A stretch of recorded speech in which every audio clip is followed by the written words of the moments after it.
ക്രിസ്തുയേശുവിന്റെ ധന്യമുള്ള നാമത്തിൽ എൻ്റെ സ്നേഹവന്ദനങ്ങൾ അറിയിക്കുന്നു. വളരെ അനുഗ്രഹിക്കപ്പെട്ടതായ ഈ ഉപവാസ പ്രാർത്ഥനയിൽ ദൈവദാസനോടും സഭയോടും ചേർന്ന്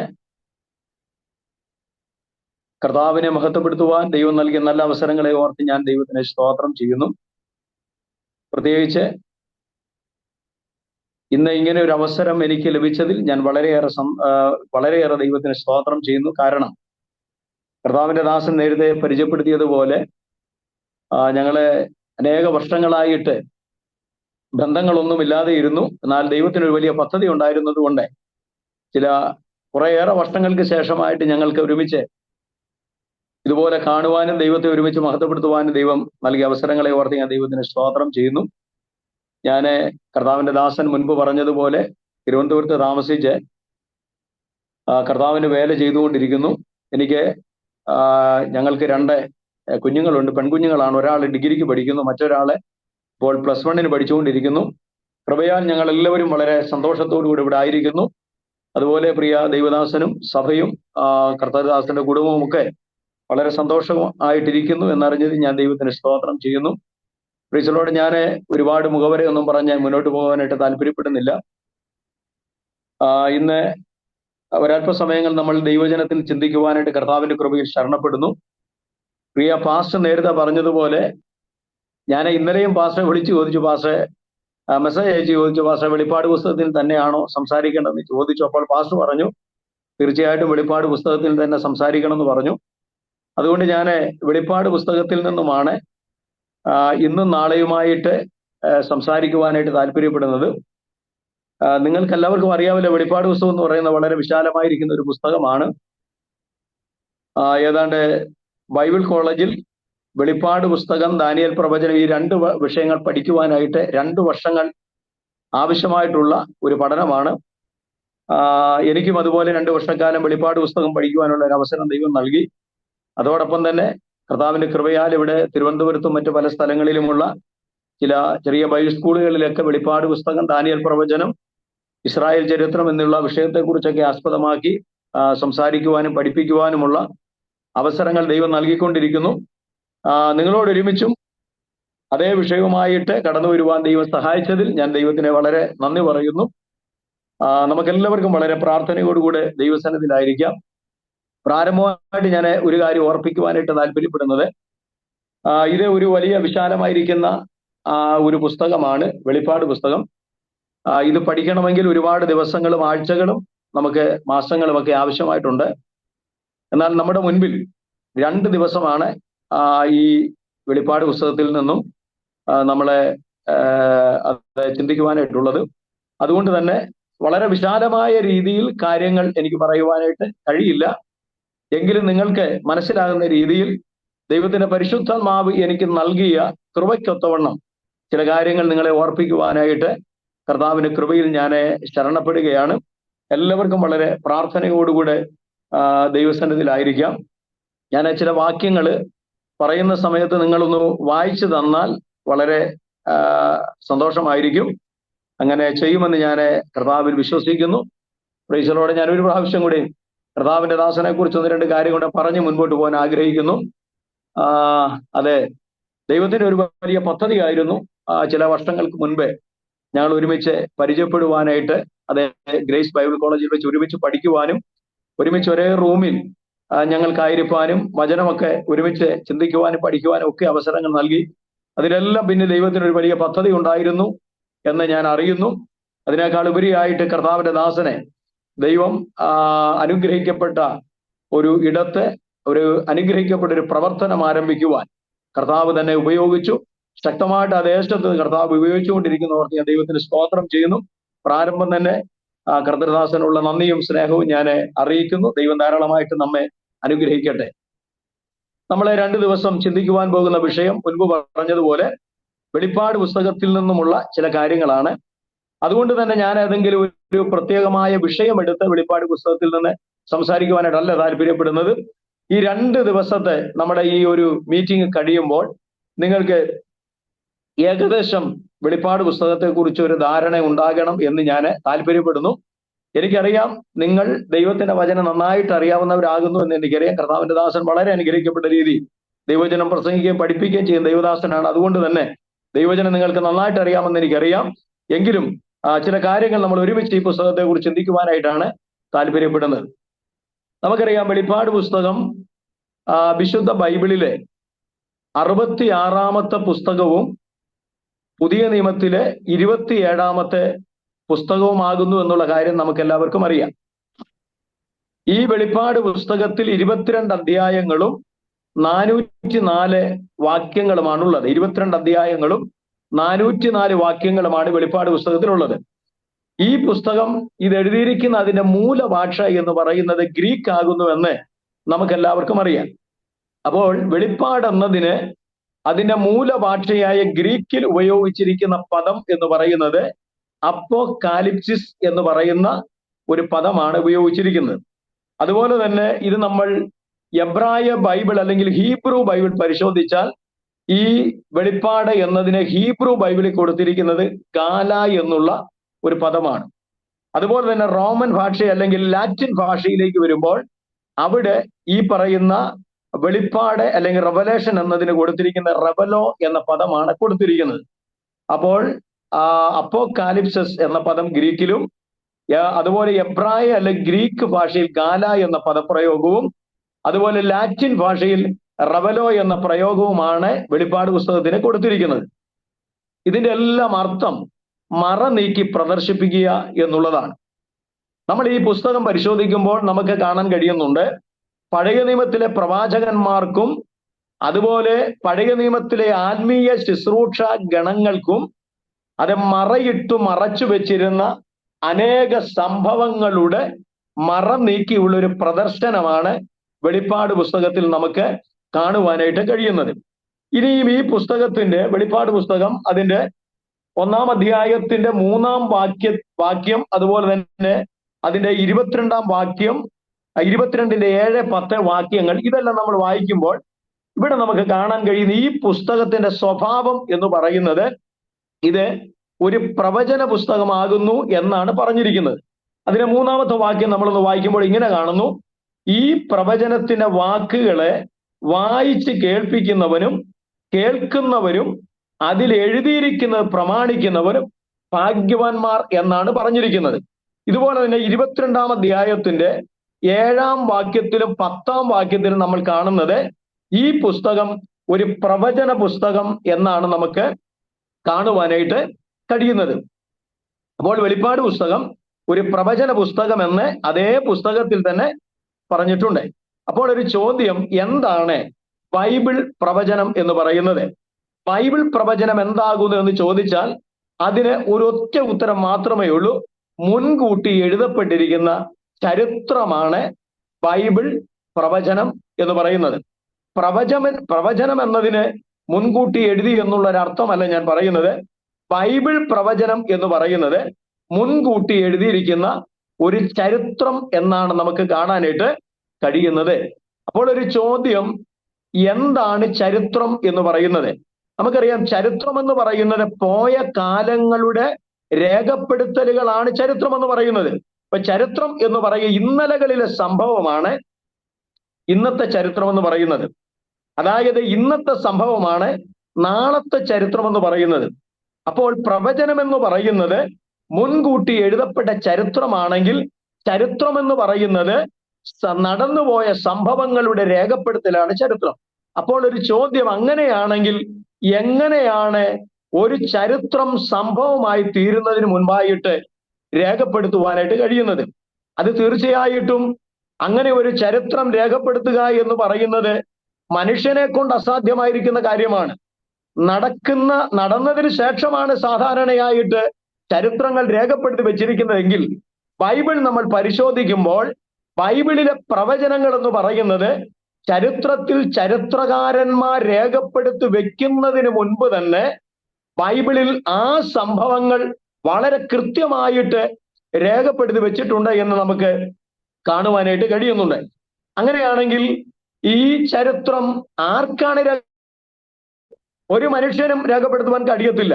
യെശയ്യാ പ്രവാചകന്റെ പുസ്തകം 46 വാക്യം നാം വായിക്കുമ്പോൾ അവിടെ എഴുതിയിട്ടുണ്ട്, ആരംഭത്തിൽ തന്നെ അവസാനവും അറിയുന്ന ഒരു ദൈവത്തെ കുറിച്ച് നമുക്ക് ആ ഭാഗത്ത് കാണാനായിട്ട് കഴിയുന്നുണ്ട്.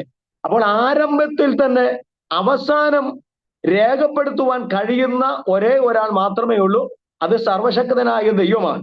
അങ്ങനെയാണെങ്കിൽ വിശുദ്ധ ബൈബിൾ എന്ന് പറയുന്നത് പരിശുദ്ധാത്മാവിന്റെ വിശുദ്ധ ബൈബിളിലെ പ്രവചനം എന്ന് പറയുന്നത് പരിശുദ്ധാത്മാവിന്റെ നിയോഗം പ്രാപിച്ചിട്ട് അഭിഷിക്തർ മുൻകൂട്ടി എഴുതി വെച്ചിരിക്കുന്ന ചരിത്രമാണ് ബൈബിളിലെ പ്രവചനം എന്ന് പറയുന്നത്.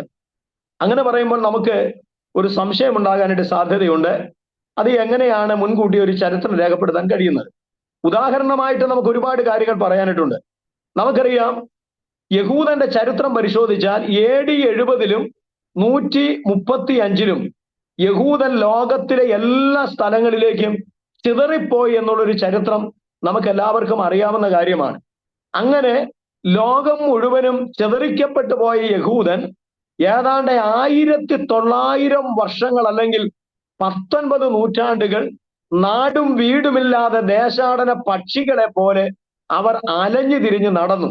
എന്നാൽ 1918 അവസാനിച്ച ഒന്നാമത്തെ ലോകമഹായുദ്ധത്തിന്റെ പരിണിത ഫലമായിട്ടാണ് യഹൂദന് സ്വന്തം നാട്ടിലേക്ക് തിരിച്ചു വരുവാനായിട്ട് ഇടയായി തീർന്നത്. അങ്ങനെ തിരിച്ചു വന്ന യഹൂദന് 1948 സ്വന്തമായിട്ട് ഒരു രാജ്യം കിട്ടിയതായിട്ട് നമുക്ക് കാണാനായിട്ട് കഴിയുന്നുണ്ട്. എന്നാൽ ഈ AD 70 അതുപോലെ തന്നെ 1918 ഇടയ്ക്ക് യഹൂദന് വളരെ വേദനാജനകമായ ഒരു ചരിത്രമുള്ളതായിട്ട് നമുക്ക് ചരിത്രത്തിൽ നിന്ന് മനസ്സിലാക്കുവാനായിട്ട് കഴിയുന്നുണ്ട്. എന്നാൽ ഈ യഹൂദൻ AD 70 135 ലോകം മുഴുവനും ചിതറിക്കപ്പെട്ട് പോകുന്നതിന് 1400 വർഷത്തിന് മുൻപ് പ്രവാചകനാകുന്ന മോശ മുഖാന്തരം ആവർത്തന പുസ്തകം 28 63 മുതലുള്ള വാക്യങ്ങളിൽ വളരെ കൃത്യമായിട്ട് രേഖപ്പെടുത്തി വെച്ചിട്ടുണ്ട്.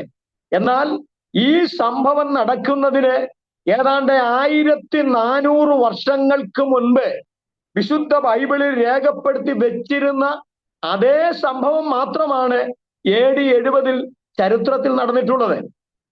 അതുപോലെ തന്നെ ഈ AD 70 യഹൂദൻ ചിതറിക്കപ്പെടുന്നതിന് ഏതാണ്ട് 38 വർഷങ്ങൾക്ക് മുൻപ് നമ്മുടെ കർത്താവായ യേശു ക്രിസ്തു അവർ വാളിന്റെ വായ്ത്തലയാൽ വീഴുകയും സകല ജാതികളിലേക്കും ബദ്ധരാക്കി പോവുകയും ചെയ്യുന്ന കാലം വരുമെന്ന് നമ്മുടെ കർത്താവ് മുൻകൂട്ടി പറഞ്ഞിട്ടുണ്ട്. അത് മാത്രമാണ് ചരിത്രത്തിൽ സംഭവിച്ചിരിക്കുന്നത്. നമുക്കറിയാം, യഹൂദ ചരിത്രകാരനായി ജോസിഫസ് ആണ് പ്രധാന ചരിത്രകാരൻ. ആ ചരിത്രകാരൻ ഉൾപ്പെടെയുള്ള ചരിത്രകാരന്മാര് യഹൂദന്റെ ചരിത്രം ഈ ഭൂമിയിൽ രേഖപ്പെടുത്തി വെക്കുന്നതിന് വർഷങ്ങൾക്ക് മുൻപ് തന്നെ അതേ ചരിത്രം നമുക്ക് വിശുദ്ധ ബൈബിളിൽ കാണുവാനായിട്ട് രേഖപ്പെടുത്തി വെച്ചിരിക്കുന്നതായിട്ട് കാണാനായിട്ട് കഴിയുന്നുണ്ട്. അപ്പോൾ വിശുദ്ധ ബൈബിളിൽ മുൻകൂട്ടി രേഖപ്പെടുത്തിയ ചരിത്രങ്ങളുടെ നിറവേറലുകളാണ് ഇന്നിവിടെ നടക്കുന്ന ചരിത്രം എന്ന് പറയുന്നത്. അതുകൊണ്ട് തന്നെ ബൈബിൾ പ്രവചനം എന്ന് പറയുന്നത് മുൻകൂട്ടി എഴുതപ്പെട്ട ഒരു ചരിത്രമായിട്ട് നമുക്ക് മനസ്സിലാക്കുവാനായിട്ട് കഴിയുന്നുണ്ട്. ഇനിയും ഈ വെളിപ്പാട് പുസ്തകത്തിന്റെ, ഞാൻ നേരത്തെ പറഞ്ഞല്ലോ, എനിക്ക് ഒരുപാട് കാര്യങ്ങൾ വിശദീകരിക്കാനുള്ള സമയമില്ലാത്തതുകൊണ്ട് പല കാര്യങ്ങളും അത് ആ വിഷയങ്ങളൊക്കെ മാറ്റിവെച്ചാണ് ഞാനിപ്പോൾ ഇത് സംസാരിച്ചു കൊണ്ടിരിക്കുന്നത്. അതുപോലെ തന്നെ ഈ പ്രവചന പുസ്തകത്തിന് മറ്റു പുസ്തകങ്ങളെ അപേക്ഷിച്ച് വളരെ പ്രത്യേകതകളുണ്ട്. അതിൽ വളരെ പ്രധാനപ്പെട്ട പ്രത്യേകത എന്ന് പറയുന്നത് വെളിപ്പാട് പുസ്തകത്തെ കുറിച്ചാണ് ഞാൻ പറയുന്നത്. ഈ വെളിപ്പാട് പുസ്തകത്തിന്റെ ഒരു പ്രത്യേകത, അതിന്റെ 3-ാമത്തെ വാക്യത്തിൽ നമ്മൾ നേരത്തെ വായിച്ചതുപോലെ അവിടെ എഴുതിയിട്ടുണ്ട്. അതാർക്കെങ്കിലും മലയാളം ബൈബിൾ ഉണ്ടെങ്കിൽ ആ വാക്യം ഒന്ന് വായിച്ചു തരണം. ഈ പ്രവചനത്തിന്റെ വാക്കുകളെ വായിച്ചു കേൾപ്പിക്കുന്നവനും കേൾക്കുന്നവനും അതിൽ എഴുതിയിരിക്കുന്നത് പ്രമാണിക്കുന്നവരും ഭാഗ്യവാന്മാർ. സമയം അടുത്തിരിക്കുന്നു. മറ്റ് ഒരു ബാക്കിയുള്ള 65 പുസ്തകങ്ങളിൽ കാണാത്ത ഒരു പ്രത്യേക പ്രയോഗമാണ് നമുക്ക് ഈ വെളിപ്പാട് പുസ്തകത്തിന്റെ 3-ാം ഭാഗത്തിൽ കാണാൻ കഴിയുന്നത്. അതെഴുതിയിരിക്കുന്നത്, ഈ പുസ്തകം വായിക്കുന്നവനും വായിച്ച് കേൾപ്പിക്കുന്നവനും ഇതിൽ എഴുതിയിരിക്കുന്നത് പ്രമാണിക്കുന്നവരും ഭാഗ്യവാന്മാർ എന്നാണ് വെളിപ്പാട് പുസ്തകത്തിൽ തന്നെ രേഖപ്പെടുത്തി വെച്ചിരിക്കുന്നത്. അതുകൊണ്ട് ഞാൻ ഏറ്റവും കൂടുതലായിട്ട് ഈ വെളിപ്പാട് പുസ്തകം പഠിക്കുവാനും പഠിപ്പിക്കുവാനും പ്രസംഗിക്കുവാനും ഒക്കെ ഇഷ്ടപ്പെടുവാനുള്ള പ്രധാനമായിരിക്കുന്ന കാര്യമെന്ന് പറയുന്നത് ഈ ഒരു വാക്യമാണ്. കാരണം ഈ വാക്യത്തിൽ പറഞ്ഞിരിക്കുന്നത് ഇത് പ്രസംഗിക്കുക എന്ന് പറയുന്നത് തന്നെ വളരെ ഭാഗ്യമാണ്, അതുപോലെ തന്നെ പഠിപ്പിക്കുക എന്ന് പറയുന്നത് ഭാഗ്യമാണ്, അതുപോലെ ഇത് വായിച്ചു കേൾപ്പിക്കുന്ന ഭാഗ്യമാണ്. അതിനേക്കാൾ ഉപരിയായിട്ട് ഇതിൽ എഴുതിയിരിക്കുന്നത് പ്രമാണിക്കുന്നവർ ഭാഗ്യവാന്മാരാകുന്നു എന്നാണ് നമുക്ക് കാണുവാനായിട്ട് കഴിയുന്നത്. അതാണ് ഈ പുസ്തകത്തിന്റെ ഒരു പ്രത്യേകത എന്ന് പറയുന്നത്. ഇനിയും നമുക്ക് ഈ പുസ്തകം, ഞാൻ നേരത്തെ പറഞ്ഞല്ലോ 22 അധ്യായമാണ്, 404 വാക്യങ്ങളാണ് ഈ പുസ്തകത്തിനകത്തുള്ളത്. അങ്ങനെ 22 അധ്യായങ്ങളും 404 വാക്യങ്ങളുമുള്ള ഈ പുസ്തകത്തിന്റെ ഗ്രന്ഥകർത്താവ് ആര്, എഴുത്തുകാരൻ ആര് എന്ന് ചോദിച്ചാൽ ഒരുപക്ഷെ നമ്മൾ പെട്ടെന്ന് ചിന്തിക്കും ഈ ഗ്രന്ഥകർത്താവ് യോഹന്നാനാണ്, എഴുത്തുകാരൻ യോഹന്നാനാണെന്ന് ഒരുപക്ഷെ ചിന്തിക്കുവാനായിട്ട് സാധ്യതയുണ്ട്. എന്നാൽ ഈ പുസ്തകത്തിന്റെ ഗ്രന്ഥകർത്താവ് എന്ന് പറയുന്നത് ഇത് നമ്മുടെ കർത്താവായ യേശുക്രിസ്തുവാണ്. ഈ പുസ്തകത്തിന്റെ ഗ്രന്ഥകർത്താവ് നമ്മുടെ കർത്താവായ യേശുക്രിസ്തുവാണ്. ഇനി ഈ ഗ്രന്ഥകർത്താവും എഴുത്തുകാരനും തമ്മിലുള്ള വ്യത്യാസം എന്താണെന്ന് ചോദിച്ചു കഴിഞ്ഞാൽ, ഒരു പുസ്തകം എഴുതുന്നയാള് അതിന് എഴുത്തുകാരനും, ആ എഴുത്തുകാരൻ എഴുതിയിരിക്കുന്ന ആശയത്തിന്റെ അല്ലെങ്കിൽ ആ പുസ്തകത്തിനകത്തുള്ള ആശയങ്ങളുടെ ഉടമസ്ഥൻ ആരാണോ ആ ആളാണ് ഗ്രന്ഥകർത്താവ് എന്ന് പറയുന്നത്. എന്നാൽ നമുക്ക് പല പുസ്തകങ്ങളിലും കാണാൻ കഴിയുന്ന ഗ്രന്ഥകർത്താവും എഴുത്തുകാരും ഒരേ ആളാണ്. ചില പുസ്തകങ്ങളിൽ ഗ്രന്ഥകർത്താവ് മറ്റൊരാളും എഴുത്തുകാരൻ വേറെ ഒരാളുമായിരിക്കാം. അപ്പൊ ഗ്രന്ഥകർത്താവ് എന്ന് ഒരു പുസ്തകത്തിൽ ഗ്രന്ഥകർത്താവ് ഒരാളും എഴുത്തുകാരൻ മറ്റൊരാളുമാണെങ്കിൽ അതിന്റെ അർത്ഥം പുസ്തകം എഴുതിയ ആള് ഈ പറയുന്ന എഴുത്തുകാരനും അതിനകത്തെ ആശയം ആരുടേതാണോ ആ ആളാണ് ഗ്രന്ഥകർത്താവും എന്ന് നമ്മൾ അത് തിരിച്ചറിയേണ്ടതായിട്ടുണ്ട്. അതുകൊണ്ട് ഈ പുസ്തകത്തിന്റെ ഗ്രന്ഥകർത്താവ് നമ്മുടെ കർത്താവായ യേശുക്രിസ്തുവാണ് എന്ന് പറഞ്ഞു കഴിഞ്ഞാൽ, ഈ പുസ്തകത്തിൽ പറഞ്ഞിരിക്കുന്ന മുഴുവൻ കാര്യങ്ങളുടെയും ഉടമസ്ഥ അവകാശം എന്ന് പറയുന്നത് ഇത് നമ്മുടെ കർത്താവായ യേശുക്രിസ്തുവിനാണ്. അതുകൊണ്ട് തന്നെ ഈ വെളിപ്പാട് പുസ്തകത്തിന്റെ ഗ്രന്ഥകർത്താവായ നമ്മുടെ കർത്താവായ യേശുക്രിസ്തു 3 ഭാഗങ്ങളായിട്ട് അതിന്റെ 19ാമത്തെ വാക്യത്തിൽ തിരിച്ചിട്ടുണ്ട്. ആ വാക്യം കൂടി ഒന്ന് വായിച്ചാൽ.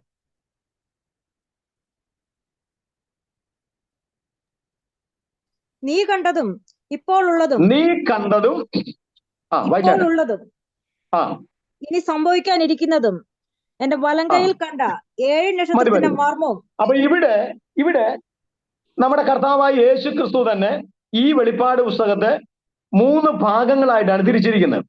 ഒന്നാമതായിട്ട് നീ കണ്ടത് എന്നാണ് പറഞ്ഞിരിക്കുന്നത്. 2 ഇപ്പോൾ ഉള്ളത്. 3 ഇനി സംഭവിപ്പാനായിട്ടിരിക്കുന്നത്.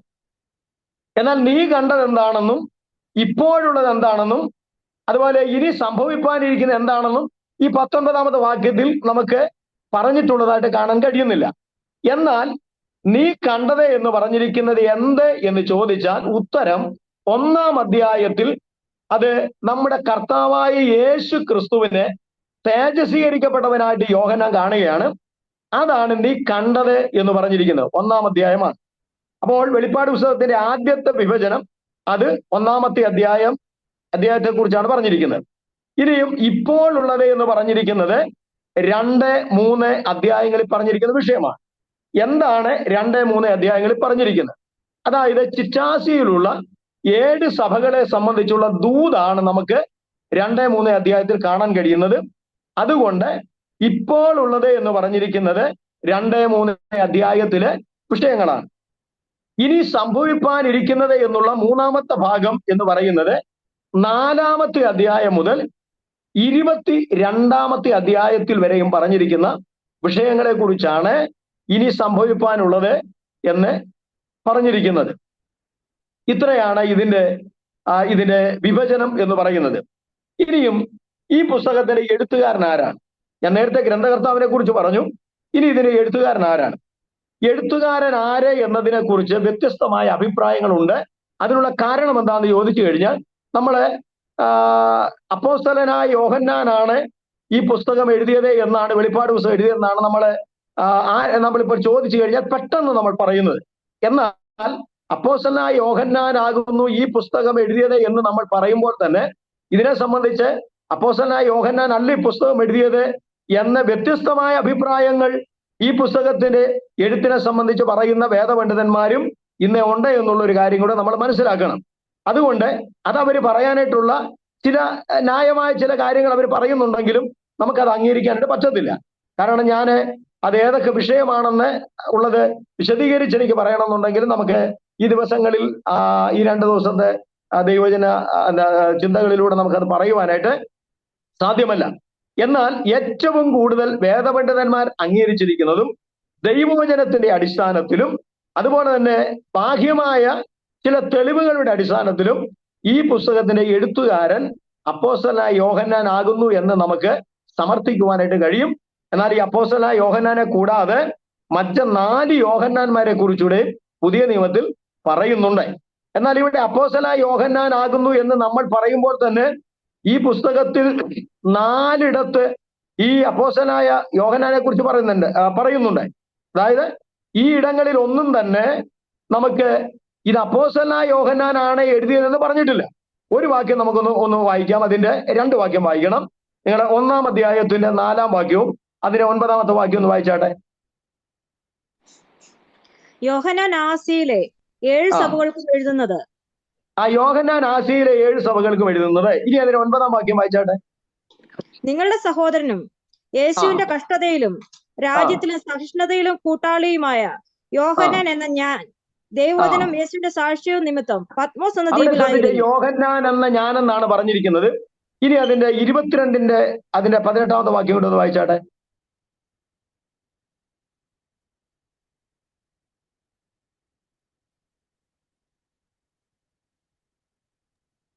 ഈ പുസ്തകത്തിലെ പ്രവചനം കേൾക്കുന്ന ഏവനോട് ഞാൻ സാക്ഷീകരിക്കുന്നത് എന്തെന്നാൽ അതിനോട് ആരെങ്കിലും കൂട്ടിയാൽ ഈ പുസ്തകത്തിൽ എഴുതിയ ബാധകളെ ദൈവം അവന് വരുത്തും. ഈ പ്രവചന പുസ്തകത്തിലെ വചനത്തിൽ നിന്നും ആരെങ്കിലും വല്ലതും നീക്കിക്കളഞ്ഞാൽ ഈ പുസ്തകത്തിൽ എഴുതിയിരിക്കുന്ന ജീവവൃക്ഷത്തിലും വിശുദ്ധ നഗരത്തിലും അവനുള്ള അംശം ദൈവം നീക്കിക്കളയും. മതി അത് വേണ്ട. അപ്പോൾ ഈ ആദ്യത്തെ 2 വാക്യങ്ങളിൽ പറഞ്ഞിരിക്കുന്നത് യോഹന്നാൻ എന്ന് ഞാനെന്നേ പറഞ്ഞിട്ടുള്ളൂ. എന്നാൽ ഇത് നമ്മളെ അതുപോലെ തന്നെ ആ ഭാഗത്ത് യോഹന്നാൻ എന്ന ഞാനെന്നാണ് പറഞ്ഞിരിക്കുന്നത്. അവിടെ അപ്പോസ്തലനായ യോഹന്നാൻ എന്നുള്ളൊരു പദം നമുക്ക് കാണാനായിട്ട് കഴിയത്തില്ല. അപ്പോസ്തലനായ യോഹന്നാൻ എന്നുള്ളൊരു പദം അവിടെ എഴുതിയിട്ടില്ല. അതുകൊണ്ട് തന്നെ ഇതേത് യോഹന്നാൻ ആകുന്നു എന്നവിടെ വ്യക്തമായിട്ട് എഴുതാത്തത് കൊണ്ട് തന്നെ വേദപണ്ഡിതന്മാരുടെ ഇടയിൽ കുറേയേറെ അഭിപ്രായ വ്യത്യാസങ്ങളുണ്ട്. ഞാൻ മുൻപ് പറഞ്ഞതുപോലെ മറ്റ് ഒരു 4 അഭിപ്രായം കൂടെ ഇതിനെ സംബന്ധിച്ച് ഉണ്ട് എന്നുള്ള ഒരു കാര്യം കൂടെ നമ്മൾ മനസ്സിലാക്കണം. എന്നാൽ ഇത് ഉൾപ്പെടെയുള്ള 5 അഭിപ്രായങ്ങളിൽ നമുക്ക് അംഗീകരിക്കാൻ പറ്റുന്നത് അപ്പോസ്തലനായ യോഹന്നാൻ എഴുതി എന്നുള്ളതാണ്. അതിനുള്ള പ്രധാനമായ കാരണം എന്ന് പറയുന്നത് നമുക്ക് ബൈബിളിന്റെ അകത്തുനിന്നും പുറത്തുനിന്നുമുള്ള ചില തെളിവുകളുണ്ട്. അകത്തുനിന്നുള്ള തെളിവെന്ന് പറയുന്ന ഒന്നാമത്തെ നമ്മൾ നേരത്തെ പറഞ്ഞല്ലോ, പത്മോസ് എന്ന് പറഞ്ഞ ദ്വീപിലായിരുന്ന യോഹന്നാനെ കുറിച്ചാണ് പറയുന്നത്. നമ്മൾ ചരിത്രം പരിശോധിച്ചാൽ മറ്റ് 4 യോഹന്നാന്മാര് ഇവരാരും പത്മോസിൽ പോയതായ ഒരു ചരിത്രവുമില്ല. എന്നാൽ ചരിത്രപരമായിട്ട് പത്മോസ് എന്ന് പറയുന്ന ദ്വീപിൽ പോയിരിക്കുന്ന യോഹന്നാൻ യേശുവിന്റെ ശിഷ്യനാണെന്നുള്ളത് വളരെ വ്യക്തമാണ്. അവിടെ അപ്പോസ്തലനായ യോഹന്നാൻ എന്ന പദം ഉപയോഗിച്ചിട്ടില്ലെങ്കിൽ പോലും യേശുവിന്റെ ശിഷ്യനായ യോഹന്നാൻ മാത്രമേ പത്മോസിൽ പോയിട്ടുള്ളൂ. അതുകൊണ്ടത് നമ്മളെ ആന്തരികമായിട്ട് നമുക്ക് തെളിവ് യോഹന്നാൻ തന്നെ അപ്പോസ്തലനായ യോഹന്നാൻ തന്നെ ആകുന്നു ഈ പുസ്തകം എഴുതിയെന്ന് മനസ്സിലാക്കാം. ഇതുപോലെ തന്നെ നമ്മൾ ബാഹ്യമായ തെളിവെന്ന് പറയുന്നത് നമുക്കറിയാം. മിക്കവാറും എല്ലാ സഭാപിതാക്കന്മാരും ഈ പുസ്തകത്തിന്റെ എഴുത്തുകാരൻ അപ്പോസ്തലനായ യോഹന്നാൻ ആകുന്നു എന്നാണ് പറഞ്ഞിട്ടുള്ളത്. അതിൽ ഏറ്റവും പ്രധാനപ്പെട്ട ഒരു സഭാപിതാവുണ്ട്, നിങ്ങൾക്കറിയാം, ഐറേനിയസ് എന്നാണ് അദ്ദേഹത്തിന്റെ പേര്. ഈ സഭാപിതാവായിരിക്കുന്ന ഐറേനിയസ് വളരെ കൃത്യമായിട്ട് പറഞ്ഞിട്ടുണ്ട് ഈ പുസ്തകത്തിന്റെ എഴുത്തുകാരൻ അപ്പോസ്തലനായ യോഹന്നാൻ എന്ന് തന്നെയാണ് അദ്ദേഹം പറഞ്ഞിരിക്കുന്നത്. അപ്പോൾ മറ്റു പലരും പറഞ്ഞിട്ടുണ്ട്, പല സഭാപിതാക്കന്മാരും ഇതിന്റെ എഴുത്തുകാരൻ അപ്പോസ്തലനായ യോഹന്നാൻ എന്ന് പറഞ്ഞിട്ടുണ്ടെങ്കിലും ഈ ഐറേനിയസ് പറഞ്ഞിരിക്കുന്നതാണ് ഞാൻ ഏറ്റവും പ്രധാനമായ ഈ ഒരു തെളിവായിട്ട് എടുക്കുവാനായിട്ട് താല്പര്യപ്പെടുന്നത്. അങ്ങനെ ഒരു തെളിവായിട്ട് എടുക്കുവാനുള്ള പ്രധാനമായ കാരണം എന്താണെന്ന് ചോദിച്ചു കഴിഞ്ഞാൽ, ഈ അപ്പോസ്തലനായ ഈ ഐറേനിയസ് എന്ന് പറയുന്ന സഭാപിതാവ് അദ്ദേഹം പോളികാർപ്പ് എന്ന് പറയുന്ന സഭാപിതാവിന്റെ ഏറ്റവും അടുത്ത ശിഷ്യനാണ്. പോളികാർപ്പിന്റെ ശിഷ്യനാണ്. ഈ പോളികാർപ്പിന്റെ ശിഷ്യനായ ഐറേനിയസ് പറയുന്നത് ഞാൻ ഈ ഒരു പ്രധാനമായ ഇതിന്റെ എഴുത്തുകാരൻ യോഹന്നാൻ ആകുന്നു എന്നുള്ളതിന്റെ തെളിവായിട്ട് എടുക്കാനുള്ള കാരണം, ഈ ഐറേനിയസ് എന്ന് പറയുന്ന സഭാപിതാവ് അപ്പോസ്തലനായ യോഹന്നാന്റെ ഏറ്റവും അരുമയായ ശിഷ്യനാണ് ഈ പറയുന്ന പോളികാർപ്പ് എന്ന് പറയുന്നത്. യോഹന്നാന്റെ ശിഷ്യനാണ്.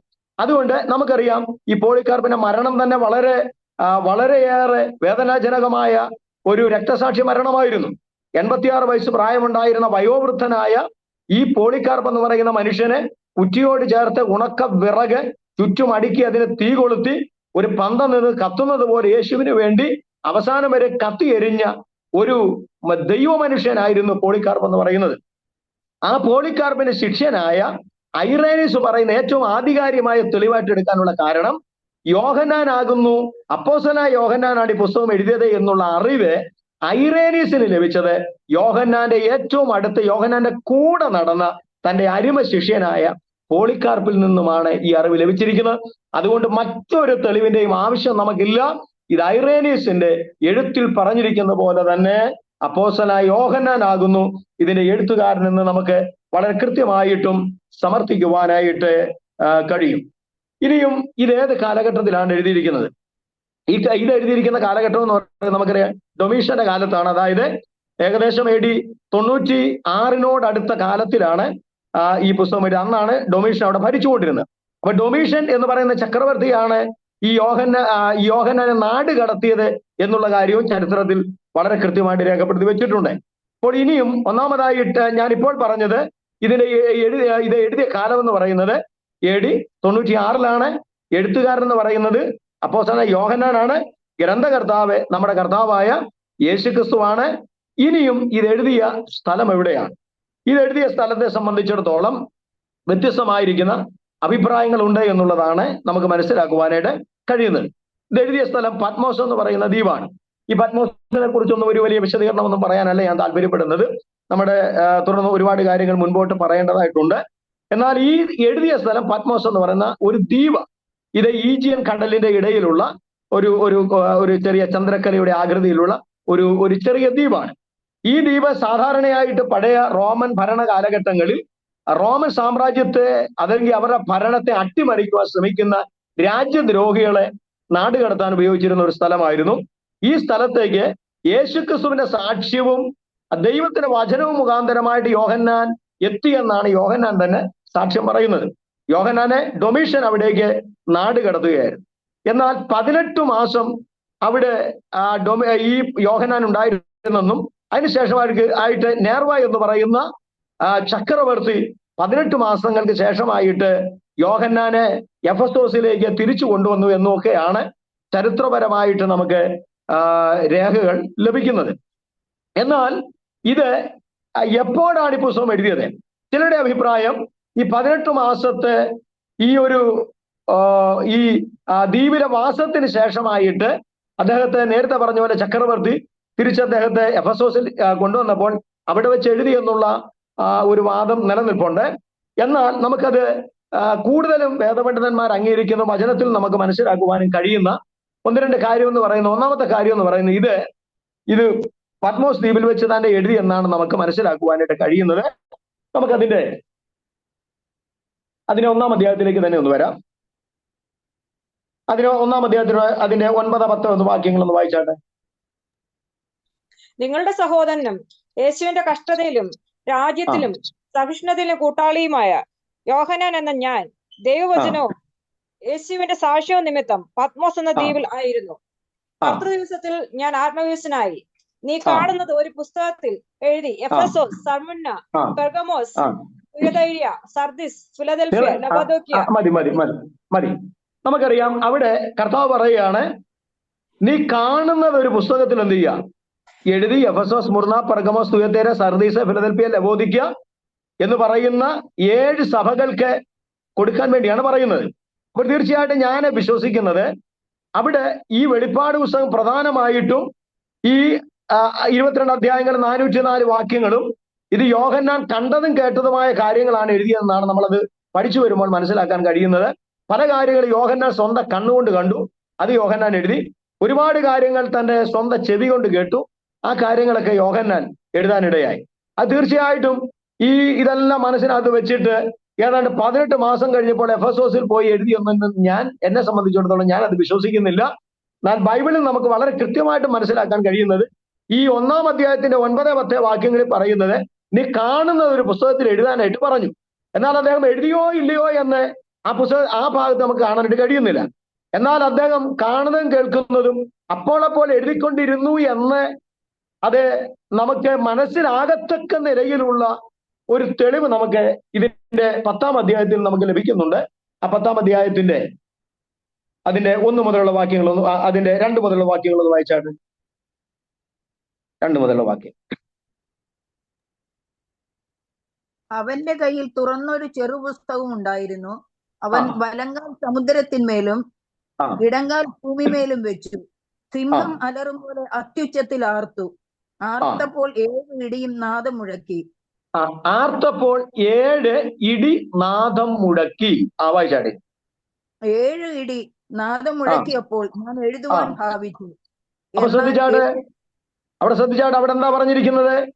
7 ഇടിനാദം മുഴക്കിയപ്പോൾ ഞാൻ എഴുതുവാൻ ഭാവിച്ചു എന്ന് പറഞ്ഞാൽ എന്താണ് നമുക്ക് മനസ്സിലാക്കാൻ കഴിയുന്നത്? എഴുതാൻ ഭാവിച്ചു എന്ന് പറഞ്ഞാൽ അദ്ദേഹം എഴുതുവാനായിട്ട് തുടങ്ങി. എഴുതാനായിട്ട് ഭാവിച്ചെന്ന് പറഞ്ഞാൽ എഴുതാൻ അദ്ദേഹം തയ്യാറായി. അപ്പോഴാണ് അടുത്ത ശബ്ദം കേൾക്കുന്നത്, അത് എഴുതാതെ വിട്ടേക്കാൻ പറഞ്ഞു. അങ്ങനെയല്ലേ എഴുതിയിരിക്കുന്നത്? 7 ഇടി മുഴക്കിയത് എഴുതാതെ മുദ്രയിട്ടേക്ക എന്ന് സ്വർഗത്തിൽ നിന്ന് ഒരു ശബ്ദം കേട്ടു. കണ്ടോ? അപ്പോൾ പറഞ്ഞ എന്താണ്? എഴുതുവാൻ ഭാവിച്ചു എന്ന് പറഞ്ഞാൽ എഴുതുവാൻ തയ്യാറെടുത്തു. അങ്ങനെ എഴുതാൻ തയ്യാറെടുത്തപ്പോഴാ പറഞ്ഞിരിക്കുന്നത് സ്വർഗത്തിൽ നിന്ന് ഒരു ശബ്ദം, അത് മുദ്ര ഇട്ടേക്ക, അത് എഴുതണ്ട. അതിന്റെ അർത്ഥം അങ്ങനെ പറഞ്ഞില്ലായിരുന്നുവെങ്കിൽ അതും എഴുതുമായിരുന്നു എന്ന് നമുക്ക് മനസ്സിലാക്കാൻ കഴിയുന്നുണ്ട്. അപ്പോൾ ഈ വാക്യവും അതുപോലെ തന്നെ 1-ാം അധ്യായത്തിന്റെ 9-10 വാക്യങ്ങളോട് ഒരുമിച്ച് ചേർത്ത് നമ്മളൊന്ന് പഠിച്ചാൽ നമുക്ക് വളരെ കൃത്യമായിട്ട് മനസ്സിലാക്കാൻ പറ്റുന്നത്, കർത്താവ് പറഞ്ഞു നീ കാണുന്ന കാര്യങ്ങൾ എഴുതാൻ പറഞ്ഞു, അത് യോഹന്നാൻ എഴുതിക്കൊണ്ടേയിരുന്നു എന്ന് 10-ാം അധ്യായത്തിലേക്ക് വരുമ്പോൾ നമുക്ക് മനസ്സിലാക്കാൻ കഴിയുന്നുണ്ട്. കാരണം അത് എഴുതാതെ വിടാൻ പറഞ്ഞതിന്റെ കാരണം പറഞ്ഞില്ലെങ്കിൽ അതും എഴുതും എന്ന് കർത്താവിന് അറിയാമായിരുന്നു. അതുകൊണ്ട് ഈ വാക്യങ്ങൾ നമുക്ക് മനസ്സിലാക്കാൻ കഴിയുന്നത് ഈ പുസ്തകം ഈ പറയുന്ന ദ്വീപിൽ വെച്ച് തന്നെ എഴുതി എന്നുള്ളതാണ് നമുക്ക് മനസ്സിലാക്കുവാനായിട്ട് കഴിയുന്നത്. ഇനി അതുപോലെ തന്നെ ഈ പുസ്തകത്തിന് ഞാൻ നേരത്തെ പറഞ്ഞല്ലോ, നമ്മുടെ കർത്താവ് ഇതിനെ 3ആയിട്ടാണ് വിഭജിച്ചത്. എന്നാൽ നമുക്ക് ഇതൊരു 22 അധ്യായമുള്ള ഒരുപാട് വിഷയങ്ങളുടെ ഒരു സമാഹാരമാണ് ഈ പുസ്തകം എന്ന് പറയുന്നത്. അതുകൊണ്ട് തന്നെ പഠിക്കാനായിട്ട് നമുക്ക് കുറച്ചേറെ ബുദ്ധിമുട്ടുണ്ട്. അതുകൊണ്ട് പഠനത്തിന്റെ സൗകര്യത്തിന് വേണ്ടി ഈ അധ്യായങ്ങളിലെ വിഷയങ്ങളെ ആസ്പദമാക്കി നമുക്ക് തിരിക്കുവാനായിട്ട് കഴിയുന്നുണ്ട്. അതായത് 1-ാമത്തെ അധ്യായം, വെളിപ്പാട് പുസ്തകം 1-ാം അധ്യായം എന്ന് പറയുന്നത് തേജസ്വീകരിക്കപ്പെട്ട ക്രിസ്തുവിനെ കുറിച്ചുള്ള കാര്യങ്ങളാണ് നമുക്ക് കാണാൻ കഴിയുന്നത്. ഇനി നേരത്തെ പറഞ്ഞ പോലെ 2-3 അധ്യായത്തിലേക്ക് വരുമ്പോൾ ചിറ്റാസിയ എന്ന് പറയുന്ന ആ പ്രദേശത്തുണ്ടായിരുന്ന 7 സഭകളെ കുറിച്ചുള്ള ദൂതാണ് നമുക്ക് കാണാനായിട്ട് കഴിയുന്നത്. ഇനി അതുപോലെ തന്നെ 4-ാമത്തെ അധ്യായത്തിലേക്ക് വരുമ്പോൾ 4-ാം അധ്യായം അതില് പ്രധാന വിഷയം എന്ന് പറയുന്ന അനന്തരം സഭ സ്വർഗത്തിൽ എന്നുള്ള വിഷയമാണ് നമുക്ക് കാണാൻ കഴിയുന്നത്. അതായത് 2-3 അധ്യായങ്ങളിൽ ദൈവത്തിന്റെ സഭ ഭൂമിയിലായിരുന്നു. അതുപോലെ തന്നെ 4-ാമത്തെ അധ്യായത്തിലേക്ക് ഭൂമിയിലുണ്ടായിരുന്ന ദൈവത്തിന്റെ സഭ സ്വർഗത്തിലേക്ക് കരേറി പോകുന്ന ഒരു രംഗമാണ് നമുക്ക് 4-ാം അധ്യായത്തിൽ നിന്ന് മനസ്സിലാക്കുവാനായിട്ട് കഴിയുന്നത്. ഇനി വെളിപ്പാട് പുസ്തകം 5-ാം അധ്യായത്തിലേക്ക് വരുമ്പോൾ 5-ാം അധ്യായത്തിലെ അതിൽ പറഞ്ഞിരിക്കുന്ന പ്രധാന വിഷയം എന്ന് പറയുന്നത് മഹാപീഡനത്തിന്റെ ഒരുക്കം എന്ന് പറയുന്ന ഒരു വിഷയമാണ്. മഹാപീഡനത്തിന്റെ ഒരുക്കം. ഇനിയും 6 മുതൽ 19 വരെയുള്ള അധ്യായങ്ങൾ നമ്മൾ പഠിക്കുമ്പോൾ അവിടെ മഹാപീഡന കാലഘട്ടത്തെ കുറിച്ചാണ് നമുക്ക് കാണാനായിട്ട് കഴിയുന്നത്. മഹാപീഡന കാലഘട്ടം 5-ാം അധ്യായം മഹാപീഡനത്തിന്റെ ഒരുക്കം. അതുപോലെ തന്നെ 6 മുതൽ 19 വരെയുള്ള അധ്യായങ്ങളിൽ മഹാപീഡന കാലഘട്ടത്തെ കുറിച്ചാണ് നമുക്ക് കാണാൻ കഴിയുന്നത്. ഇനി അതിലെ 19-ാം അധ്യായത്തിന്റെ 6-ാമത്തെ വാക്യം, അത് വളരെ പ്രധാനപ്പെട്ട ഒരു വിഷയം അവിടെയുണ്ട്. ആ വിഷയം എന്ന് പറയുന്നത് നമ്മുടെ കർത്താവായ യേശു ക്രിസ്തു തന്റെ രാജ്യത്വം ഏറ്റെടുക്കുന്നു എന്നുള്ള വളരെ അതിപ്രധാനമായ ഒരു വിഷയമാണ് ഒറ്റ വാക്യത്തിനകത്ത് ഉള്ളടക്കം ചെയ്തിരിക്കുന്നത്. ഇനി അടുത്തത് അതിന്റെ തന്നെ 7-ാം വാക്യത്തിലേക്ക് വരുമ്പോൾ അവിടെയും വളരെ പ്രധാനപ്പെട്ട ഒരു വിഷയം നമുക്ക് കാണാൻ കഴിയുന്നുണ്ട്. കുഞ്ഞാടിന്റെ കല്യാണം എന്ന് പറയുന്ന മഹത്തായിരിക്കുന്ന ഒരു സബ്ജക്റ്റ് അതിനകത്ത് നമുക്ക് കാണാനായിട്ട് കഴിയുന്നുണ്ട്. അതുപോലെ തന്നെ വീണ്ടും നമുക്ക് 19-ാം അധ്യായത്തിന്റെ 11 മുതൽ 21 വരെയുള്ള വാക്യങ്ങൾ വായിക്കുമ്പോൾ അവിടെ പ്രധാനപ്പെട്ടതായ മറ്റൊരു വിഷയം കൂടെ കാണാൻ കഴിയുന്നുണ്ട്. അവിടുത്തെ വിഷയം എന്ന് പറയുന്നത് നമ്മുടെ കർത്താവായ യേശു ക്രിസ്തുവിന്റെ ഭൂമിയിലേക്കുള്ള വരവും അതോട് ചേർന്ന് നടക്കുന്ന ഹർമഗദോൻ യുദ്ധം, അല്ലെങ്കിൽ മെഗീദോൻ താഴ്വരയിൽ വെച്ച് നടക്കുന്ന യുദ്ധം, അല്ലെങ്കിൽ യഹോശാഫാത്ത് താഴ്വരയിൽ വെച്ച് നടക്കുന്ന യുദ്ധം. ഇത് 3 പേരും ഒരു യുദ്ധത്തിന്റെ പേരാണ്. 3 യുദ്ധമല്ല, ഒറ്റ യുദ്ധമാണ്. അത് 3 പേരിൽ അറിയപ്പെടുന്നു എന്ന് മാത്രമേ ഉള്ളൂ. അപ്പോൾ 11 മുതൽ 21 വരെയുള്ള വാക്യങ്ങളിൽ ഹർമഗദോൻ യുദ്ധത്തെ കുറിച്ചാണ് നമുക്ക് കാണാൻ കഴിയുന്നത്. അടുത്ത അധ്യായം എന്ന് പറയുന്നത് അത് 20-ാമത്തെ അധ്യായമാണ്. 20-ാം അധ്യായത്തിന്റെ അതിന്റെ 1 മുതൽ 3 വരെയുള്ള വാക്യങ്ങളിൽ സാത്താനെ പിടിച്ച് 1000 വർഷത്തേക്ക് അഗാധകൂപത്തിനകത്തേക്ക് അടയ്ക്കുകയാണ്. അപ്പോൾ എന്തിനാണ് 1000 വർഷത്തേക്ക് അഗാധകൂപത്തിൽ അടയ്ക്കുന്നത് എന്ന് ചോദിച്ചു കഴിഞ്ഞാൽ, നമ്മൾ നേരത്തെ കണ്ടല്ലോ, അതിന്റെ 19-ാം അധ്യായത്തിന് 6-ാം വാക്യത്തിൽ യേശു രാജ്യത്വം ഏൽക്കുന്ന കണ്ടില്ലേ? ആ രാജ്യത്വം ഏൽച്ച കർത്താവ്, അത് 19-ാമത്തെ 19-ന്റെ 11 മുതലുള്ള വാക്യം 21 വരെയുള്ള വാക്യങ്ങൾ നമ്മൾ വായിക്കുന്നു. രാജ്യത്വമേറ്റ കർത്താവ് ഈ ഭൂമിയിലേക്ക് രാജ്യം സ്ഥാപിക്കാനായിട്ട് വരുന്നു. അങ്ങനെ അവിടെ ഒരു യുദ്ധമുണ്ടാകുന്നു.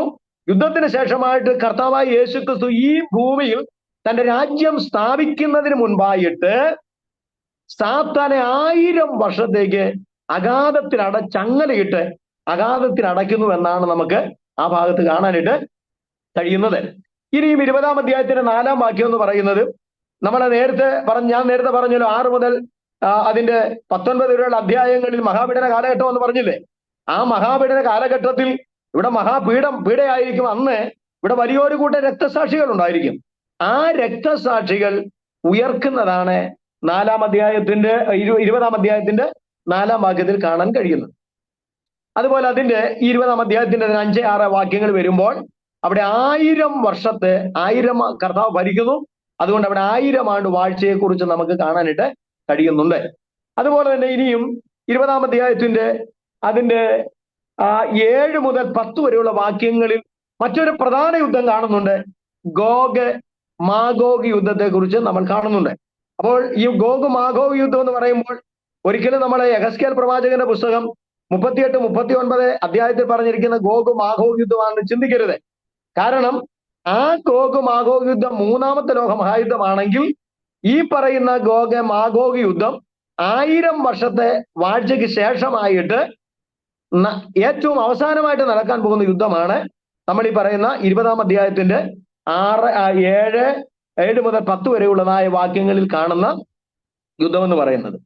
ഇനി അതുപോലെ തന്നെ നമ്മൾ 21-ാം അധ്യായമാണ്. ഈ 21-ാമത്തെ അധ്യായത്തിലേക്ക് വരുമ്പോൾ 21-ാം അധ്യായത്തില് അതിന്റെ 11 മുതൽ 15 വരെയുള്ള വാക്യം കൂടെ ഉണ്ട്. 20-ന്റെ 11 മുതൽ 15 വരെയുള്ള വാക്യം. അതിനകത്ത് വളരെ പ്രധാനപ്പെട്ട മറ്റൊരു വിഷയമാണ് അന്ത്യന്യായവിധി, അല്ലെങ്കിൽ വെള്ള സിംഹാസനം. അതായത് മരിച്ചവർ ആവാലവൃത്തം അത് സിംഹാസനത്തിന് മുമ്പിൽ വരുമെന്ന് പറഞ്ഞിട്ടുണ്ട്. ഈ സിംഹാസനം ആകാശത്തിന് ഭൂമിക്കും മധ്യേ നമ്മുടെ കർത്താവായ യേശു ക്രിസ്തു വയ്ക്കും. അവിടെ കർത്താവ് ഇരുന്നുകൊണ്ട് സകലരെ ന്യായം വിധിക്കുമ്പോൾ ആവാലവൃത്തം ആൾക്കാർ അവിടെ ചെല്ലും. അന്ത്യമായിട്ട് ന്യായം വിധിക്കുന്നു. ജീവപുസ്തകം എന്ന പുസ്തകം തുറക്കുന്നു. ജീവപുസ്തകത്തിൽ പേരെഴുതി കാണാത്ത ഏവനെയും തീപ്പൊയ്യിലേക്ക് തള്ളിക്കളയുന്നു. ഈ വിഷയം നമുക്കവിടെ കാണാൻ കഴിയുന്നുണ്ട്. ഇനി അവസാനത്തെ അധ്യായം 22-ാം അധ്യായമാണ്. 22-ാം അധ്യായത്തിൽ പ്രധാനമായ 3 വിഷയങ്ങളുണ്ട്. ഒന്ന്, പുതിയ ആകാശം, പുതിയ ഭൂമി, പുതിയ യെരൂശലേം. അതുപോലെ തന്നെ പുതിയ ആകാശം, പുതിയ ഭൂമി, പുതിയ യെരൂശലേം. പിന്നെ അതിനകത്ത് പ്രധാനമായി പറഞ്ഞിരിക്കുന്ന നിത്യത എന്ന് പറയുന്ന ഒരു വിഷയമാണ്. നമുക്ക് 21-ാം അധ്യായത്തിലാണ് പുതിയ ആകാശം, പുതിയ ഭൂമി, പുതിയ യെരൂശലേം. 22-ാമത്തെ അധ്യായത്തിൽ നിത്യത എന്ന് പറയുന്ന ഒരു വിഷയം നമുക്ക് കാണാൻ കഴിയുന്നുണ്ട്. ഇത്രയുമാണ് ഈ പുസ്തകത്തെ സംബന്ധിച്ചുള്ളതിന്റെ വിഭജനം എന്ന് പറയുന്നത്. ഇത് ഇത്ര ഇങ്ങനെ പറയാനുള്ള കാരണം എന്താണെന്ന് ചോദിച്ചു കഴിഞ്ഞാൽ, ഇത്രയും വിഭജനം നമ്മുടെ ഉള്ളിൽ നമ്മൾ സൂക്ഷിച്ചു വെക്കാൻ പറ്റുന്നുണ്ടെങ്കിൽ വെളിപ്പാട് പുസ്തകം വളരെ വേഗത്തിൽ നമുക്ക് പഠിക്കുവാനായിട്ട് കഴിയുന്നുണ്ട്. ഇത് പഠിക്കാൻ ഒരല്പം ബുദ്ധിമുട്ടുള്ള പുസ്തകമാണ്, നമുക്ക് എല്ലാവർക്കും അറിയാം. അതുകൊണ്ട് തന്നെ പലരും ഈ പുസ്തകം പഠിക്കാതെ പ്രസംഗിക്കാതൊക്കെ മാറ്റിവെക്കുന്നതായിട്ട് കാണാൻ കഴിയുന്നുണ്ട്. എന്നാൽ അങ്ങനെ മാറ്റിവെക്കാനുള്ള പുസ്തകമല്ല. കാരണം അത് 1-ാമത്തെ വാക്യത്തിൽ 1-ാം അധ്യായം 3-ാം വാക്യത്തിൽ തന്നെ നമ്മൾ വായിച്ചതാണ്. ഇത് വായിക്കുന്നവനും വായിച്ച് കേൾക്കുന്നവനും പ്രമാണിക്കുന്നവരും എല്ലാം ഭാഗ്യവാന്മാരാ. അത്ര ശ്രേഷ്ഠമായ ഈ പുസ്തകം ഒരു കാരണവശാലും നമ്മൾ മാറ്റിവെക്കേണ്ട പുസ്തകമല്ല. ഇത് വായിക്കേണ്ടതാണ്, ഇത് പഠിക്കേണ്ടതാണ്, ഇത് പഠിപ്പിക്കേണ്ടതാണ്. ഇത് പ്രസംഗിക്കേണ്ടതാണ്. എന്തുകൊണ്ടെന്നാൽ ഈ പുസ്തകമാണ് നമ്മുടെ നിത്യതയെക്കുറിച്ചുള്ള കൃത്യമായിരിക്കുന്ന വെളിച്ചം നമുക്ക് നൽകി തരുന്നത്. ആകയാൽ ഈ പുസ്തകം വളരെ ശ്രേഷ്ഠമായി കരുതിക്കൊണ്ട് തന്നെ ഇതിന് പഠിക്കുവാനായിട്ട് ദൈവം നമ്മെ ഏവരെയും സഹായിക്കട്ടെ എന്ന് ഞാൻ ആത്മാർത്ഥമായിട്ട് പ്രാർത്ഥിക്കുകയാണ്. Praise the Lord. ഞാൻ നേരത്തെ പറഞ്ഞ പോലെ നമ്മളെ 1, 2, 3 അധ്യായങ്ങൾ, ഈ അധ്യായങ്ങളിൽ ഒന്നും തന്നെ പറയാനായിട്ട് ഞാൻ താല്പര്യപ്പെടുന്നില്ല. കാരണം ഈ അധ്യായങ്ങൾ നിങ്ങൾക്ക് വായിച്ചാൽ വളരെ പെട്ടെന്ന് മനസ്സിലാക്കുവാൻ കഴിയുന്ന അധ്യായമാണ്. അല്ലെങ്കിൽ 1-ാം അധ്യായം ദേശീകരിക്കപ്പെട്ട യേശുവിനെ കുറിച്ചുള്ളതാണ്. 2, 3 അധ്യായങ്ങൾ അത് കൃപായുഗത്തെ കുറിച്ച്, സഭായുഗത്തെ കുറിച്ചാണ്. അല്ലെങ്കിൽ ഇത് 7 സഭകൾ, ലോക്കൽ സഭകൾക്കുള്ള ദൂതാണെങ്കിൽ പോലും, അതായത് പെന്തക്കോസ്ത് നാളിൽ ആരംഭിച്ച് യേശുവിന്റെ മധ്യാകാശ വരമ്പിൽ അവസാനിക്കുന്ന ദൈവസഭയുടെ അത് 7 കാലഘട്ടങ്ങളെ കൂടെയാണ് ഇത് കാണിക്കുന്നത് എന്നുള്ള കാര്യങ്ങൾ കൂടെ നിങ്ങൾ മനസ്സിലാക്കുക. പ്രധാനമായിട്ടും നമുക്ക് പഠിക്കുവാനായിട്ട് കുറച്ചേറെ, ചിന്തിക്കുവാനും ഒക്കെ കുറച്ചേറെ ബുദ്ധിമുട്ടുള്ള ഭാഗം എന്ന് പറയുന്നത് 4-ാമത്തെ അധ്യായം മുതൽ അതിന്റെ 22-ാമത്തെ അധ്യായം വരെയുള്ള വിഷയങ്ങളാണ്. നമുക്ക് മിക്കവാറും ബൈബിൾ കോളേജിലൊക്കെ 4-ാമത്തെ അധ്യായം വരെ പഠിക്കാൻ പറ്റും. അത് അപ്പോഴേക്കും സമയമൊക്കെ തീരും. പിന്നെ തുടർന്നുള്ള അധ്യായങ്ങൾ പഠിക്കാനുള്ള സമയം നമുക്ക് അധികം ലഭിക്കാറില്ല. എന്നാൽ വളരെ പ്രധാനപ്പെട്ട ഒരു വിഷയമാണ് ഈ 4-ാം അധ്യായം മുതൽ 22-ാമത്തെ അധ്യായം വരെ കിടക്കുന്നത്. അതുകൊണ്ട് തന്നെ ഈ 4 മുതൽ 22 വരെയുള്ള അധ്യായങ്ങൾ വളരെ വിശദീകരിച്ച് ഒന്നും പഠിക്കാനുള്ള സമയമില്ല.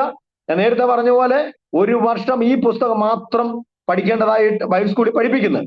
അതുകൊണ്ട് തന്നെ വളരെ ചുരുങ്ങിയതായ ചില കാര്യങ്ങൾ ദൈവമക്കളെ നമ്മൾ ഒരുമിച്ച് ചിന്തിക്കുവാനായിട്ട് കർത്താവിന്റെ കൃപയിൽ ശരണപ്പെടുകയാണ്. അതായത് നമുക്കറിയാം, നമ്മുടെ എല്ലാം ഏറ്റവും വലിയ പ്രത്യാശ എന്ന് പറയുന്നത് നമ്മുടെ വാഴ്ത്തപ്പെട്ട കർത്താവായ യേശു ക്രിസ്തുവിന്റെ മടങ്ങിവരവാണ്. ഈ പ്രത്യാശ നമുക്കില്ലെങ്കിൽ നമ്മുടെ ഓട്ടവും അധ്വാനവും ഒക്കെ വെറുതെയാണ് നമ്മൾ ഓടുന്നത്. അപ്പൊ നമ്മുടെ പ്രത്യാശ എന്ന് പറയുന്നത് നമ്മുടെ കർത്താവ് യേശു കർത്താവ് വരും. അന്ന് നമ്മുടെ സ്വന്തം വീട്ടിലേക്ക് പോകും. നമ്മുടെ കണ്ണുനീർ മാറും, രോഗം മാറും, നിരാശകൾ മാറും, സകലത്തിനും അന്നാണ് ഒരു അറുതി വരുന്നത് എന്നാണ് ദൈവവചനം പഠിപ്പിക്കുന്നത്. അത് തന്നെയാണ് നമ്മുടെ എല്ലാവരുടെയും വലിയ പ്രത്യാശ എന്ന് പറയുന്നത്. എന്നാൽ നമ്മുടെ കർത്താവായ യേശു ക്രിസ്തുവിന്റെ വരവിനോടുള്ള ബന്ധത്തിൽ നമ്മൾ ചിന്തിക്കുമ്പോൾ ഒരുപാട് കാര്യങ്ങൾ നമുക്ക് മനസ്സിലാക്കുവാനായിട്ട് കഴിയുന്നുണ്ട്. എന്നാൽ ഞാൻ നാളെ കർത്താവിന്റെ വരവിനെ കുറിച്ചും ഈ പുസ്തകത്തോടുള്ള ബന്ധത്തിൽ ചില കാര്യങ്ങൾ ഞാൻ നിങ്ങളെ ഓർപ്പിക്കാനായിട്ട് താല്പര്യപ്പെടുകയാണ്. എന്നാൽ ഇന്ന് നമ്മുടെ കർത്താവായ യേശു ക്രിസ്തുവിന്റെ വരവിന് ശേഷമായിട്ട് ഒരുപാട് കാര്യങ്ങൾ സംഭവിക്കേണ്ടതായിട്ടുണ്ട്. ആ കാര്യത്തെക്കുറിച്ചാണ് നമ്മൾ ചിന്തിക്കാൻ പോകുന്നത്. ഞാൻ ഈ പറയുന്ന കാര്യങ്ങൾ ഒരുപക്ഷെ നിങ്ങൾ മുൻപ് കേട്ടിട്ടുള്ളതിൽ നിന്നും കുറച്ച് വ്യത്യാസമായിരിക്കും. എന്നാൽ അത് നമ്മുടെ ഈ വചനത്തിന് അല്ലെങ്കിൽ നമ്മുടെ അടിസ്ഥാനപരമായ പ്രമാണത്തിന് നിരക്കാത്ത നിലയിലുള്ള കാര്യങ്ങളാണെങ്കിൽ മാത്രമേ നമ്മൾ അംഗീകരിക്കേണ്ടതായിട്ടില്ല. അങ്ങനെയുള്ള കാര്യങ്ങൾ നമ്മൾ അംഗീകരിക്കേണ്ട. ഇപ്പോൾ ഒരു ഉദാഹരണം പറഞ്ഞു കഴിഞ്ഞാൽ, ചില ദൈവദാസന്മാർ പഠിപ്പിക്കുന്നത് കർത്താവ് യേശു ക്രിസ്തുവിന്റെ വരവിന് ഒരു ഘട്ടമേ ഉള്ളൂ. അത് മഹാപീഡനത്തിന് ആരംഭം അവസാനം അങ്ങനെയൊന്നുമല്ല, ഒറ്റഘട്ടം മാത്രമേ ഉള്ളൂ എന്ന് പഠിപ്പിക്കുന്നവരുണ്ട്. അല്ല, 2 ഘട്ടമുണ്ട് എന്ന് പഠിപ്പിക്കുന്നവരുണ്ട്. ഈ ഒരു വിഷയം വാസ്തവം പറഞ്ഞു കഴിഞ്ഞാൽ ഇത് നമ്മുടെ വിശ്വാസത്തെയോ അല്ലെങ്കിൽ നമ്മുടെ രക്ഷയോ ബാധിക്കുന്ന വിഷയമേ അല്ല. എന്നാൽ ഇപ്പൊ കർത്താവ് ഒരു പ്രാവശ്യം കർത്താവ് നമ്മളെ ചേർക്കുവാനായിട്ട് ആദ്യം വരും, അതിനുശേഷം പിന്നെയും വരും എന്ന് പഠിപ്പിച്ചാൽ അതിനകത്ത് മറ്റൊരു തെറ്റുമില്ല. എന്നാൽ അവിടെ തെറ്റ് സംഭവിക്കുന്ന എപ്പോഴെന്ന് ചോദിച്ചാൽ, കർത്താവ് വന്നു കഴിഞ്ഞു, കർത്താവ് വരത്തില്ല എന്നൊക്കെ പഠിപ്പിച്ചാൽ അത് നമുക്ക് അംഗീകരിക്കുവാനായിട്ട് സാധ്യമല്ല. അതുകൊണ്ട് ഇങ്ങനെയുള്ള ചെറിയ ചെറിയ വിഷയങ്ങൾ നമ്മൾ പല ദൈവദാസന്മാരെ കേൾക്കാറുണ്ട്. അത് നമ്മളെ അത്ര വലിയൊരു വിഷയമായി നമ്മുടെ രക്ഷയെ ബാധിക്കുന്ന വിഷയമായിട്ടൊന്നും നമ്മൾ കരുതണ്ട. ദൈവവചനം വായിക്കുമ്പോൾ അത് വളരെ കൃത്യമാണ്. വചനത്തിന്റെ അടിസ്ഥാനത്തിൽ ശരിയാകുന്നു എന്ന് തോന്നുന്നുണ്ടെങ്കിൽ നിങ്ങൾക്ക് ആ കാര്യങ്ങൾ അംഗീകരിക്കുവാൻ അത് കഴിയും. ദൈവം നമ്മെ അനുഗ്രഹിക്കട്ടെ. തുറന്നുള്ള സമയങ്ങൾ ഒരുമിച്ച് നമ്മൾ ദൈവത്തിന്റെ വചനത്തിൽ നിന്നും തുറന്ന് നമ്മളെ ചിന്തിക്കുവാനായിട്ട് പോവുകയാണ്. ഞാൻ പ്രത്യേകമായിട്ടൊരു വാക്യം വായിച്ചിട്ട് അതിനകത്ത് സംസാരിക്കുവാനായിട്ടല്ല താല്പര്യപ്പെടുന്നത്. മുൻപ് ഞാൻ പറഞ്ഞതുപോലെ 4-ാമത്തെ അധ്യായം, വെളിപ്പാട് പുസ്തകം 4-ാമത്തെ അധ്യായം, ഇത് സഭ അനന്തരം സഭ സ്വർഗത്തിൽ എന്നുള്ളതാണ് വിഷയം. അതായത് നമ്മുടെ കർത്താവായ യേശു ക്രിസ്തുവിന്റെ മടങ്ങി വരവ് എന്നുള്ളതാണ്. 4-ാം അധ്യായത്തിൽ 2-3 അധ്യായത്തിൽ സഭ ഭൂമിയിലാണ്. 4-ാം അധ്യായം എത്തുമ്പോൾ ഭൂമിയിൽ നിന്ന് സഭ സ്വർഗത്തിലേക്ക് പോകുന്നു. പിന്നെ സഭ എന്ന് പറയുന്ന ഇവിടില്ല. സഭ എന്ന് പറയുന്നത് രക്ഷിക്കപ്പെട്ട് സ്നാനപ്പെട്ട് ദൈവത്തിന്റെ കൃപയിൽ നിൽക്കുന്ന വിശുദ്ധന്മാരുടെ വേർപാട് അനുഷ്ഠിച്ച് ജീവിക്കുന്ന വിശുദ്ധന്മാരുടെ കൂട്ടത്തെയാണ് പറയുന്നത്. എന്ന് പറഞ്ഞു കഴിഞ്ഞാൽ ഞാനും നിങ്ങളും ഉൾപ്പെട്ടു നിൽക്കുന്ന ദൈവത്തിന്റെ സഭ.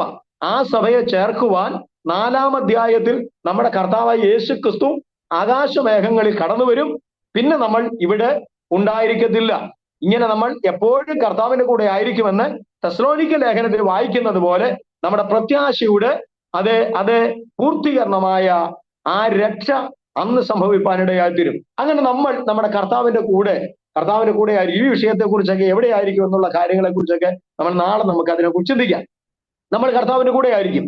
എന്നാൽ കർത്താവിന്റെ കൂടെ നമ്മൾ ആയിരിക്കുമ്പോൾ നമ്മൾ ഭൂമിയിൽ കാണത്തില്ല എന്നുള്ളത് വളരെ വ്യക്തമാണ്. എന്നാൽ അങ്ങനെയാണെങ്കിൽ ഒരു ചോദ്യം, അങ്ങനെയാണെങ്കിൽ ഈ ഭൂമിയുടെ അവസ്ഥ എന്തായിരിക്കും എന്നുള്ളൊരു ചോദ്യം നമ്മുടെ മനസ്സിലേക്ക് ഉണ്ടായിരിക്കാം. അല്ലെങ്കിൽ കർത്താവിന്റെ വരവിൽ കൈവിടപ്പെട്ടു പോകുന്നവരുണ്ട്. രക്ഷിക്കപ്പെടാത്ത ആൾക്കാർ ഒരിക്കലും കർത്താവിന്റെ വരവിൽ എടുക്കപ്പെടത്തില്ല. അങ്ങനെയുള്ള ആൾക്കാർ ഇവിടെ ഉണ്ട്. അവരുടെയൊക്കെ അവസ്ഥ എന്തായിരിക്കും?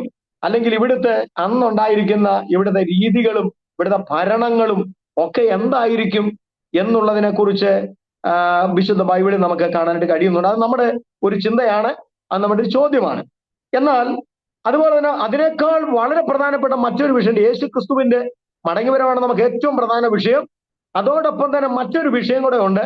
വിശുദ്ധ ബൈബിളിൽ നമ്മൾ വായിക്കുമ്പോൾ നമ്മുടെ ദൈവത്തിന്റെ വചനത്തിൽ പറയുന്നത് നമ്മുടെ കർത്താവായ യേശു ക്രിസ്തു ഒരു രാജ്യം സ്ഥാപിക്കുമെന്ന് ബൈബിളിൽ പറഞ്ഞിട്ടുണ്ട്. ഈ വിഷയമൊക്കെ നമ്മൾ കുറച്ച് കഴിയുമ്പോൾ ചിന്തിക്കും.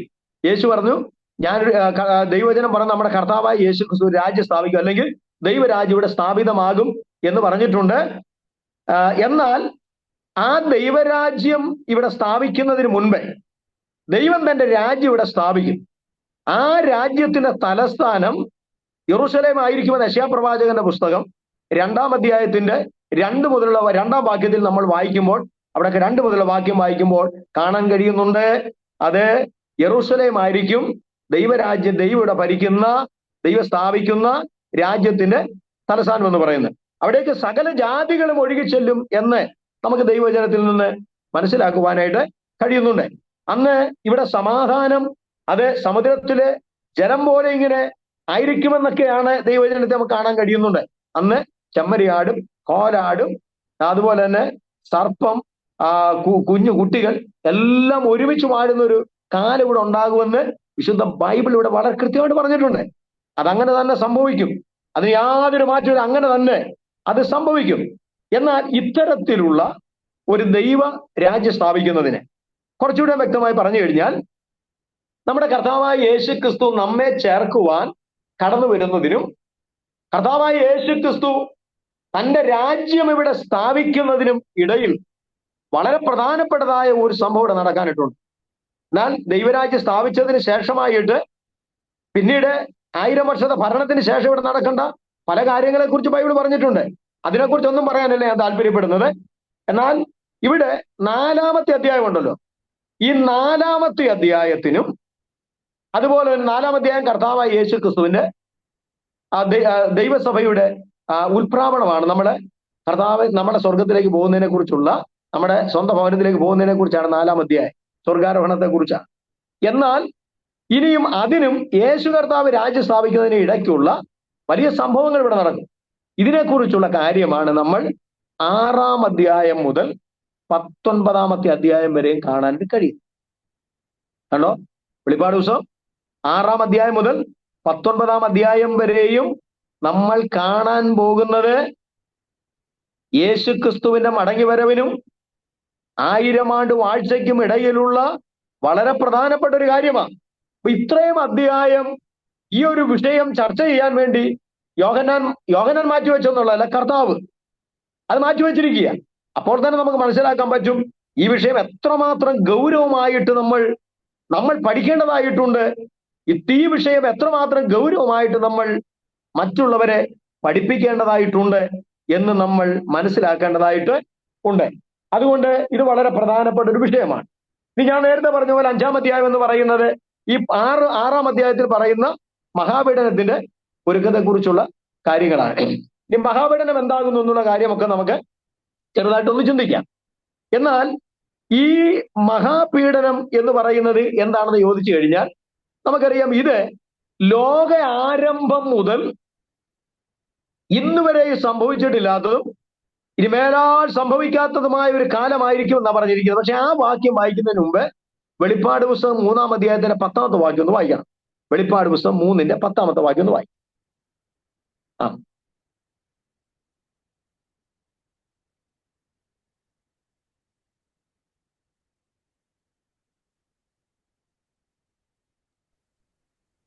സഹിഷ്ണുതയെക്കുറിച്ചുള്ള എന്റെ വചനം നീ കാത്തുകൊണ്ടതിനാൽ ഭൂമിയിൽ വസിക്കും വരെ പരീക്ഷിക്കേണ്ടതിന് ഭൂതലത്തിലെങ്ങും വരുവാനുള്ള പരീക്ഷാകാലത്ത് ഞാൻ നിന്നെ കാക്കും.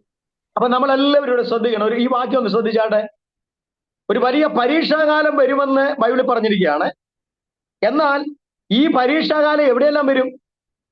ഭൂതലത്തിലെങ്ങും വരുവാനുള്ള പരീക്ഷാകാലം.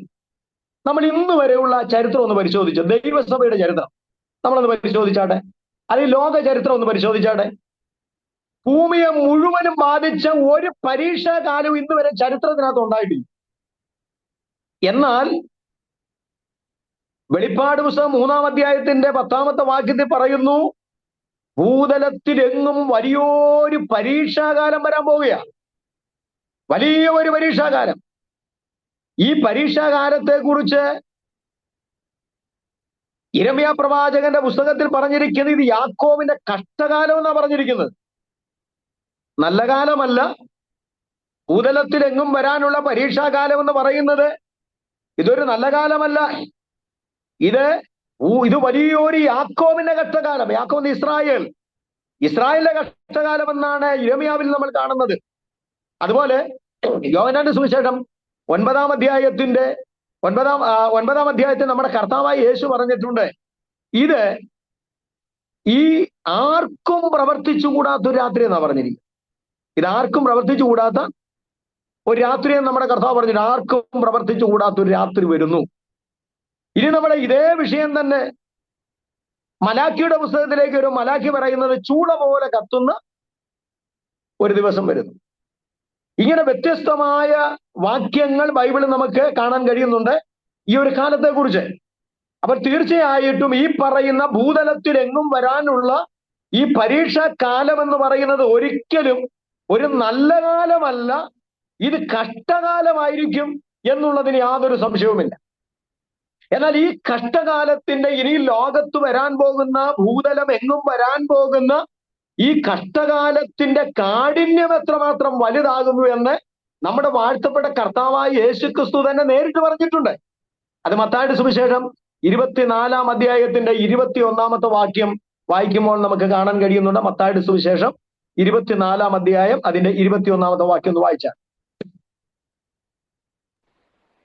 യേശു ദൈവാലയം വിട്ടു പോകുമ്പോൾ ശിഷ്യന്മാർ ദൈവാലയത്തിന്റെ പണി കാണിക്കേണ്ടതിന് അവരുടെ അടുക്കൽ വന്നു. അവൻ അവരോട്, ഇതെല്ലാം കാണുന്നില്ലയോ? ഇടിഞ്ഞു പോകാതെ കല്ലിന്മേൽ കല്ല് ശേഷിക്കയില്ല എന്ന് ഞാൻ സത്യമായിട്ട് നിങ്ങളോട് പറയുന്നു എന്ന് പറഞ്ഞു. 24-ന്റെ 21 വായിക്കുന്നത്. ലോകാരംഭം മുതൽ ഇന്ന് വരെയും ലോകാരംഭം മുതൽ ഇന്ന് വരെയും സംഭവിച്ചിട്ടില്ലാത്തതും ഇനിമേലിൽ സംഭവിക്കാത്തതുമായ വലിയ കഷ്ടം അന്നുണ്ടാകും. കണ്ടോ? വെളിപ്പാട് പുസ്തകം 3-ാം അധ്യായത്തിന്റെ 10-ാം വാക്യത്തിൽ നമ്മുടെ കർത്താവ് പറഞ്ഞത്, ഭൂതലത്തിലെങ്ങും ഒരു പരീക്ഷാകാലം വരും. ആ പരീക്ഷാകാലം എത്രമാത്രം വലുതായിരിക്കും, എത്രമാത്രം ഭീകരമായിരിക്കുമെന്ന് നമ്മുടെ വാഴ്ത്തപ്പെട്ട കർത്താവ് തന്നെ ഒരുമല പ്രഭാഷണത്തിൽ ശിഷ്യന്മാരോട് പറഞ്ഞിട്ടുണ്ട്.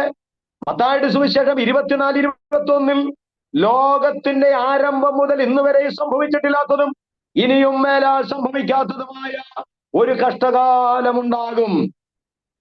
ഈ കഷ്ടകാലത്തെ നോക്കിക്കൊണ്ടാണ് മലാക്കി പറഞ്ഞത്, ചൂളം പോലെ കത്തുന്ന ഒരു ദിവസം വരും.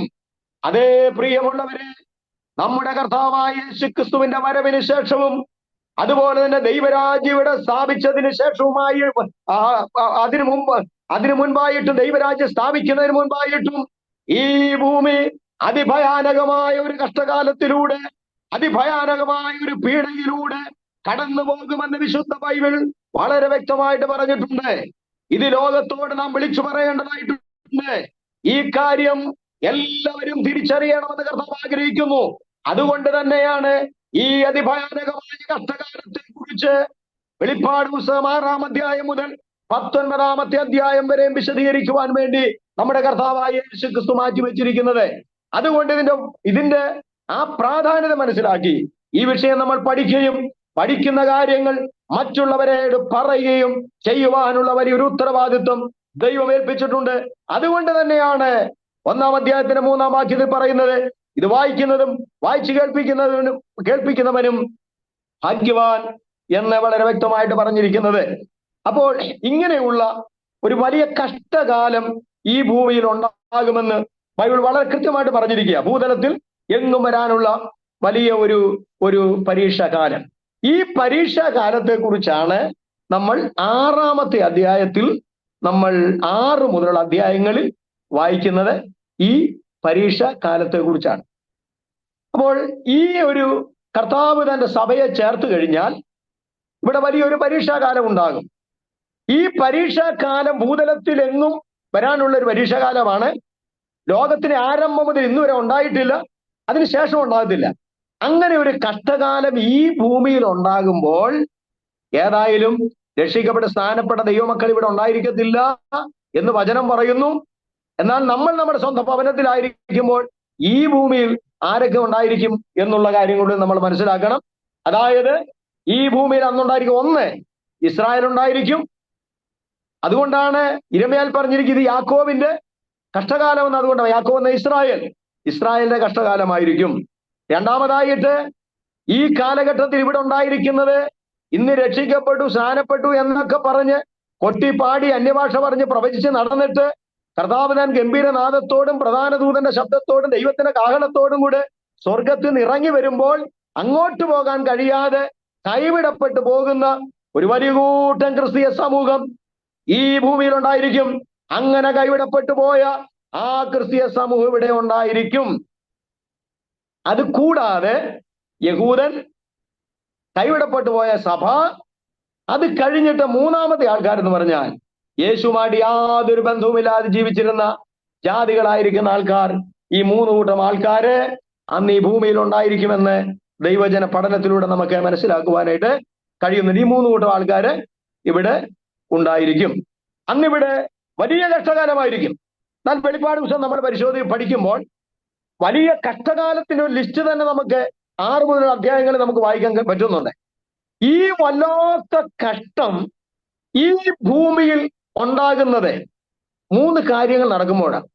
ഒന്നാമതായിട്ട് 7 മുദ്രയിടപ്പെട്ട പുസ്തകം കുഞ്ഞാട് ഓരോ മുദ്രകളായി പൊട്ടിക്കുമ്പോൾ ഇവിടെ ചില സംഭവങ്ങൾ നടക്കും. അടുത്തത് 7 ദൂതന്മാർ 7 കാഹളങ്ങൾ ഊതുമ്പോൾ മഹാപീഡനത്തിൽ വലിയ കഷ്ടങ്ങൾ ഇവിടെ സംഭവിക്കും. അതുപോലെ തന്നെ 3-ാമത്തത് 7 ദൂതന്മാർ 7 ക്രോധകലശമായിട്ട് നിൽക്കുന്നു. ആ 7 ദൂതന്മാർ 7 ക്രോധകലശങ്ങൾ ഒഴിക്കുമ്പോൾ മഹാപീഡനത്തിന് സംഭവങ്ങൾ നടക്കുന്നു. വലിയ കഷ്ടകാലമായിരിക്കും. ഈ 3 സംഭവങ്ങൾ നടക്കുമ്പോഴാണ് ഇവിടെ മഹാപീഡനം നടക്കുന്നത്. ഈ 3 സംഭവങ്ങൾ നടക്കുമ്പോൾ ഇവിടെ വലിയ കഷ്ടമുണ്ടാകും എന്ന് ദൈവത്തിന്റെ വചനത്തിൽ പറഞ്ഞിരിക്കുന്നു. ഈ കഷ്ടമെന്ന് പറയുന്നത് നമ്മുടെ വാക്കുകൾ കൊണ്ട് വിശദീകരിക്കാൻ പറ്റുന്നതിന് അപ്പുറത്തുള്ള വലിയൊരു കഷ്ടകാലമാണ് ഈ ഭൂമിയിൽ ഉണ്ടാകുവാനായിട്ട് പോകുന്നത്. എന്നാൽ നമ്മളെ എല്ലാം വിശദീകരിക്കാൻ സമയമില്ല. എന്നാൽ ഈ കഷ്ടകാലത്തിന് പറയുന്ന പേരാണ് മഹാപീഡന കാലം എന്ന് പറയും. അപ്പൊ ഞാനിത് പറയുമ്പോൾ നിങ്ങൾക്ക് ഒരുപക്ഷെ അറിയാമായിരിക്കാം മഹാപീഡനം എന്താകുന്നു, അല്ലെങ്കിൽ മഹാപീഡന കാലഘട്ടം എന്ന് പറയുന്നത് എന്താണെന്ന് ചോദിച്ചാൽ, ഇത് നമ്മൾ ദാനിയേൽ പ്രവചനം 9-ാം അധ്യായം ഒരു 70 ആഴ്ചവട്ടത്തെ കുറിച്ച് പറഞ്ഞിട്ടുണ്ട്. 70 ആഴ്ചവട്ടം. ഈ ആഴ്ചവട്ടത്ത് ഏതാണ്ട് 3 ഭാഗമായിട്ട് തിരിച്ചിരിക്കുന്നു. ഒന്നാമത്തെ കാര്യം എന്ന് പറയുന്നത് 7 ആഴ്ചവട്ടം, രണ്ടാമത്തത് 62 ആഴ്ചവട്ടം, പിന്നെ 1 ആഴ്ചവട്ടം. ഇത് വളരെ നേരം നമ്മൾ വിശദീകരിച്ച് ദൈവജനത്തിന്റെ സഹായത്തോടെ പറയേണ്ടതാണ്. പക്ഷെ ഞാനത് ഒറ്റ വാക്യത്തിൽ നിങ്ങൾ ചെറുതായിട്ടൊന്ന് മനസ്സിലാക്കുവാൻ വേണ്ടി മാത്രം പറയുന്നത് മാത്രമേ. 7 ആഴ്ചവട്ടം. ഈ 7 ആഴ്ചവട്ടം യഹൂദന് കൊടുത്തിരിക്കുന്നു. അവിടെ എഴുതിയിരിക്കുന്നു, നിന്റെ ജനത്തിനും വിശുദ്ധ നഗരത്തിനും 70 ആഴ്ചവട്ടം നിയമിച്ചിരിക്കുന്നതെന്നാണ് ദാനിയേൽ 9 എഴുതി വെച്ചിരിക്കുന്നത്. നിന്റെ ജനത്തിനും വിശുദ്ധ നഗരം. നിന്റെ ജനം എന്ന് പറയുന്നത് ഇസ്രായേൽ അല്ലെങ്കിൽ യഹൂദനാണ്. ദാനിയേലിനോടാ പറയുന്നത് നിന്റെ ജനവും. അപ്പൊ ദാനിയേലിന്റെ ജനം യഹൂദനാണ്. വിശുദ്ധ നഗരം എന്ന് പറയും യെരൂശലേമാണ്. അപ്പൊ ഈ 70 ആഴ്ചവട്ടം ഇത് സഭയുമായിട്ട് യാതൊരു ബന്ധമുള്ളതല്ല, ഇത് യഹൂദന് വേണ്ടിയുള്ളതാണ്. അപ്പൊ ആദ്യം ഞാൻ നേരത്തെ പറഞ്ഞ പോലെ ഇത് 3ആയിട്ടാണ് തിരിച്ചിരിക്കുന്നത്. ആദ്യം 7 ആഴ്ചവട്ടം, അടുത്തത് 62 ആഴ്ചവട്ടം. എന്നിട്ട് പറയാണ് 7ഉം 62ഉം കഴിഞ്ഞിട്ട് അഭിഷിക്ത ഛേദിക്കപ്പെടുമെന്നാണ് എഴുതിയിരിക്കുന്നത്. അതായത് 69ാമത്തെ ആഴ്ചവട്ടം അഭിഷിക്തം ഛേദിക്കപ്പെടും എന്നാണ് പറഞ്ഞിരിക്കുന്നത്. അപ്പോൾ ഈ 70 ആഴ്ചവട്ടം എന്ന് പറയുന്നത് ഒരാഴ്ചവട്ടത്തിന് 7 ദിവസമാണ്. അങ്ങനെയാണെങ്കിൽ ഇത് 490 ദിവസം എന്ന് കിട്ടും. ഈ 490 എന്ന് പറയുന്ന ഒരു പ്രവചന വിഷയമാണ്. ആകയാൽ ഇത് പ്രവചന കണക്കനുസരിച്ച് 490 വർഷം എന്ന് വരും. 490 വർഷം എന്ന് പറയും. അങ്ങനെയാണെങ്കിൽ ഈ 69 ആഴ്ചവട്ടം എന്ന് പറയുന്നത് 483 വർഷമാണ്. അതായത് അവിടെ പറഞ്ഞിട്ടുണ്ട്, യെരൂശലേമിനെ യഥാസ്ഥാനപ്പെടുത്തി പണിയാൻ കൽപ്പന പുറപ്പെടുന്നത് മുതൽ അഭിഷിക്തനായ ഇങ്ങനെ ഓരോ കാര്യം പറഞ്ഞിട്ട് ഇങ്ങനെ വരികയാണ്. അങ്ങനെ ഈ 70 ആഴ്ചവട്ടം ആരംഭിക്കുന്നത് യെരൂശലേമിനെ യഥാസ്ഥാനപ്പെടുത്തി പണിയാണ്. അതായത് അന്ന് മുതൽ ഇങ്ങോട്ട് അഭിഷിക്തം ഛേദിക്കപ്പെടുന്ന നമ്മുടെ കർത്താവ് അഭിഷിക്തൻ എന്ന് പറയുന്നത്, ആ അഭിഷിക്തം ഛേദിക്കപ്പെടുന്നവര് 483 വർഷമാണ്. വളരെ കൃത്യമാണത്. അപ്പോൾ 69 ആഴ്ചവട്ടം കഴിഞ്ഞിട്ട് അഭിഷിക്തം ഛേദിക്കപ്പെടുമെന്നാണ് പറഞ്ഞിരിക്കുന്നത്. അപ്പം 69 ആഴ്ചവട്ടം എന്ന് പറഞ്ഞാൽ 483 വർഷമാണ്. അതായത് യെരൂശലേമിനെ യഥാസ്ഥാനപ്പെടുത്തി പണിയാൻ കൽപ്പന പുറപ്പെടുന്നത് മുതൽ യേശുക്രിസ്തുവിന്റെ ക്രൂശീകരണം വരെ നോക്കിക്കഴിഞ്ഞാൽ 483 വർഷമാണ്. അത് കഴിഞ്ഞപ്പോൾ അഭിഷിക്തൻ എന്ത് ചെയ്തു? ഛേദിക്കപ്പെട്ടു. എന്നാൽ അടുത്ത ഒരാഴ്ചവട്ടം കൂടി അവശേഷിക്കുന്നുണ്ട്. ആ ആഴ്ചവട്ടം മറ്റു ചില കാര്യങ്ങളാണ് പറഞ്ഞിരിക്കുന്നത്. ആ ആഴ്ചവട്ടം നടക്കേണ്ടുന്ന കാര്യങ്ങൾ യേശുവിന്റെ ക്രൂശീകരണത്തിന് ശേഷമായിട്ട് യഹൂദന്റെ ചരിത്രത്തിൽ നടന്നിട്ടേയില്ല. 70ാമത്തെ ആഴ്ചവട്ടമായ ഒരാഴ്ചവട്ടം, അതായത് 7 ദിവസം, അതിനെ വർഷമാകുമ്പോൾ 7 വർഷം. ആ 7 വർഷം യേശുവിന്റെ ക്രൂശീകരണത്തിന് ശേഷം യഹൂദന്റെ ചരിത്രത്തിൽ 7 വർഷം ഈ 70ാമത്തെ ആഴ്ചവട്ടത്തിന്റെ പറഞ്ഞിരിക്കുന്ന സംഭവങ്ങൾ ഒന്നും തന്നെ ആ 7 വർഷത്തിനുള്ളിൽ നടന്നിട്ടില്ല. അങ്ങനെയാകുമ്പോൾ യഹൂദന്റെ ചരിത്രത്തിൽ 70 ആഴ്ചവട്ടത്തിൽ 70ാമത്തെ ആഴ്ചവട്ടം എന്ന് പറയുന്ന ഒരാഴ്ചവട്ടം അവരുടെ പ്രവചനത്തിൽ മാറി നിൽപ്പുണ്ട്. 69 ആഴ്ചവട്ടം മാത്രമേ അതായത് നിവർത്തിക്കപ്പെട്ടിട്ടുള്ളൂ. എന്നാൽ ഈ 69ാമത്തെ ആഴ്ചവട്ടത്തിനും 70ാമത്തെ ആഴ്ചവട്ടത്തിനും ഇടയ്ക്ക് ഒരു ബ്രാക്കറ്റ് പീരീഡ് നമുക്ക് കാണാൻ പറ്റുന്നുണ്ട്. ആ ബ്രാക്കറ്റ് പീരീഡിന്റെ കാര്യം ഏതാണ്? കൃപായുഗം അല്ലെങ്കിൽ സഭായുഗം എന്ന് പറയുന്നത്. നമുക്കറിയാം, സ്വന്തത്തിലേക്ക് നമ്മുടെ കർത്താവായ യേശു ക്രിസ്തു വന്നു, സ്വന്തമായവരെ കൈക്കൊണ്ടില്ല, ജാതികളിലേക്ക് തിരിഞ്ഞുവെന്ന് ബൈബിൾ എഴുതിയിട്ടുണ്ട്. അതായത് യേശു യഹൂദന്റെയും ലോകത്തിന്റെ രക്ഷയ്ക്ക് വേണ്ടിയാണ് ലോകത്തിലേക്ക് ഇറങ്ങി വന്നത്. എന്നാൽ യഹൂദന്മാർ ഒരുമിച്ച് ചേർന്നുകൊണ്ട് പീലാത്തോസിന്റെ മുൻപിൽ വെച്ച് വിളിച്ചു പറഞ്ഞു, ഇവന്റെ രക്തം ഞങ്ങളുടെ മേലും ഞങ്ങളുടെ സന്തതി മേലും വീഴട്ടെ. അങ്ങനെ യഹൂദൻ യേശുവിനെ തള്ളിക്കളഞ്ഞു. രക്ഷ ജാതികളിലേക്ക് തിരികെയാണ്. പിന്നീട് ഈ യഹൂദനുമായിട്ടല്ല ദൈവത്തിന് ഇന്ന് ഇടപാടിലുകളുള്ളത്. ഇന്ന് ദൈവത്തിന് ബന്ധമെന്ന് പറയുന്നത് ദൈവത്തിന്റെ സഭയുമായിട്ടാണ്. അതായത് ഈ പറയുന്ന 69ാമത്തെ ആഴ്ചവട്ടം, അതിനുശേഷം 70ാം ആഴ്ചത്തെപ്പെട്ടത് കാര്യം നടന്നിട്ടില്ല. 70ാമത്തെ ആഴ്ചവട്ടത്തെ സംഭവിച്ച് നടക്കാനുണ്ട്. എന്നാൽ ഈ 69ാം ആഴ്ചവട്ടത്തിനും 70ാമത്തെ ആഴ്ചവട്ടത്തിനും ഇടയ്ക്ക് ഒരു ബ്രാക്കറ്റ് പീരീഡ് ഉണ്ട്. അതിനാണ് കൃപായുഗം എന്ന് പറയുന്നത്. ആ കാലത്തിലാണ് നാം ഇന്ന് ജീവിച്ചിരിക്കുന്നത്. അപ്പോൾ ഇനിയും 69ാമത്തെ ആഴ്ചവട്ടം ആരംഭിക്കണമെങ്കിൽ ബ്രാക്കറ്റ് പീരീഡ് ഇവിടെ ഇല്ലാതായിത്തീരണം. എന്ന് പറഞ്ഞാൽ 60ാമത്തെ 69നും 70നും ഇടയ്ക്കുള്ള വിശുദ്ധന്മാരായ ദൈവത്തിന്റെ സഭ കർത്താവിന്റെ വരവിൽ എടുക്കപ്പെട്ട് മുകളിലേക്ക് പോയി കഴിഞ്ഞാൽ 69ഉം 70ഉം തമ്മിൽ പരസ്പരം ചേർന്ന് ഒരുമിച്ച് ചേരുവാനായിട്ട് ഇടയായിത്തീരും. തുടർന്ന് 70ാമത്തെ ആഴ്ചവട്ടത്തെ സംഭവം നടക്കും. അപ്പൊ നേരത്തെ പറഞ്ഞ ഒരാഴ്ചവട്ടത്തെ സംഭവം നടക്കാനുള്ളത് ഈ ഒരാഴ്ചവട്ടം എന്ന് പറയുന്നത് 7 വർഷമാണ്. അപ്പോൾ മഹാപീഡനം എന്ന് പറഞ്ഞാൽ എന്താണെന്ന് ചോദിച്ചു കഴിഞ്ഞാൽ യഹൂദന്റെ ചരിത്രത്തില് 70ാമത്തെ ആഴ്ചവട്ടമാണ്. മഹാപീഡനം എത്ര കാലമെന്ന് ചോദിച്ചാൽ 7 വർഷമാണ്. കാരണം ഒരാഴ്ചവട്ടമാണ് ഇനി അവശേഷിക്കുന്നത്. ആ ഒരാഴ്ചവട്ടം എന്ന് പറഞ്ഞാൽ 7 ദിവസമാണ്. പ്രവചനം അനുസരിച്ച് അത് 7 വർഷമാണ്. ആ 7 വർഷത്തെയാണ് മഹാപീഡന കാലഘട്ടം എന്ന് പറയുന്നത്. അതിനെയാണ് നമ്മുടെ കർത്താവ് പറഞ്ഞത്, ലോകാരംഭം മുതൽ ഇന്ന് വരെ സംഭവിച്ചിട്ടില്ലാത്തതും ഇനിമേലാൽ സംഭവിക്കാത്തതുമായ ഒരു കഷ്ടകാലം എന്ന് പറഞ്ഞിരിക്കുന്നത്. അതിനെക്കുറിച്ചാണ് വെളിപ്പാടി പറഞ്ഞിരിക്കുന്നത്, ഭൂതലത്തിലെങ്ങും ആ ഒരു കഷ്ടകാലം ഉണ്ടാകും എന്ന് പറഞ്ഞിരിക്കുന്നത്. അപ്പോൾ അങ്ങനെ ഒരു 7 വർഷം വല്ലാത്ത ഒരു കാലഘട്ടം ഇവിടെ ഉണ്ടായിരിക്കും. വലിയ കഷ്ടകാലമായിരിക്കും, വലിയ കഷ്ടകാലം ഈ ഭൂമിയിൽ ഉണ്ടാകും. എന്നാൽ അന്ന് ഈ ഭൂമിയിൽ ഭരണം നടത്തുന്ന ആരാണ്?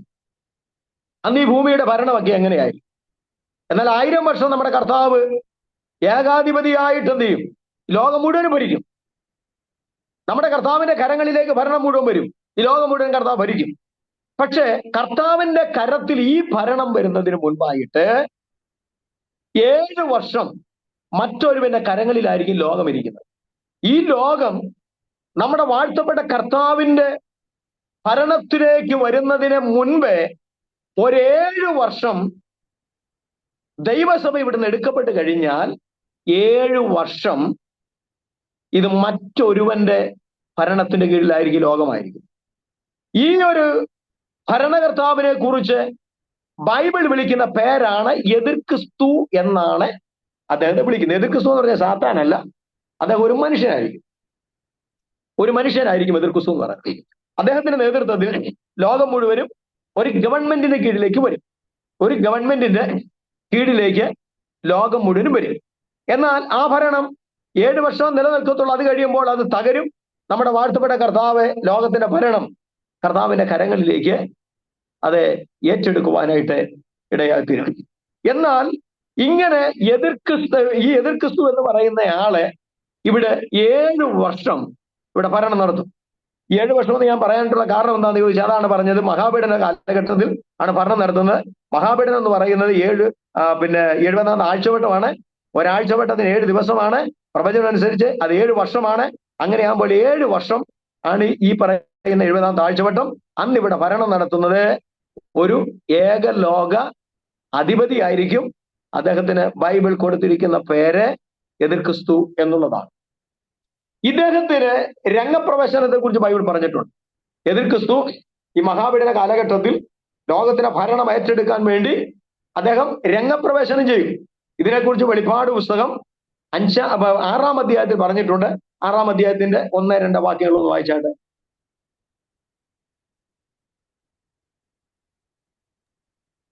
കുഞ്ഞാട് മുദ്രകളിൽ ഒന്ന് പൊട്ടിച്ചപ്പോൾ നീ വരിക എന്ന 4 ജീവികളിൽ ഒന്ന് ഇടിമുഴക്കം പോലെ പറയുന്നത് ഞാൻ കേട്ടു.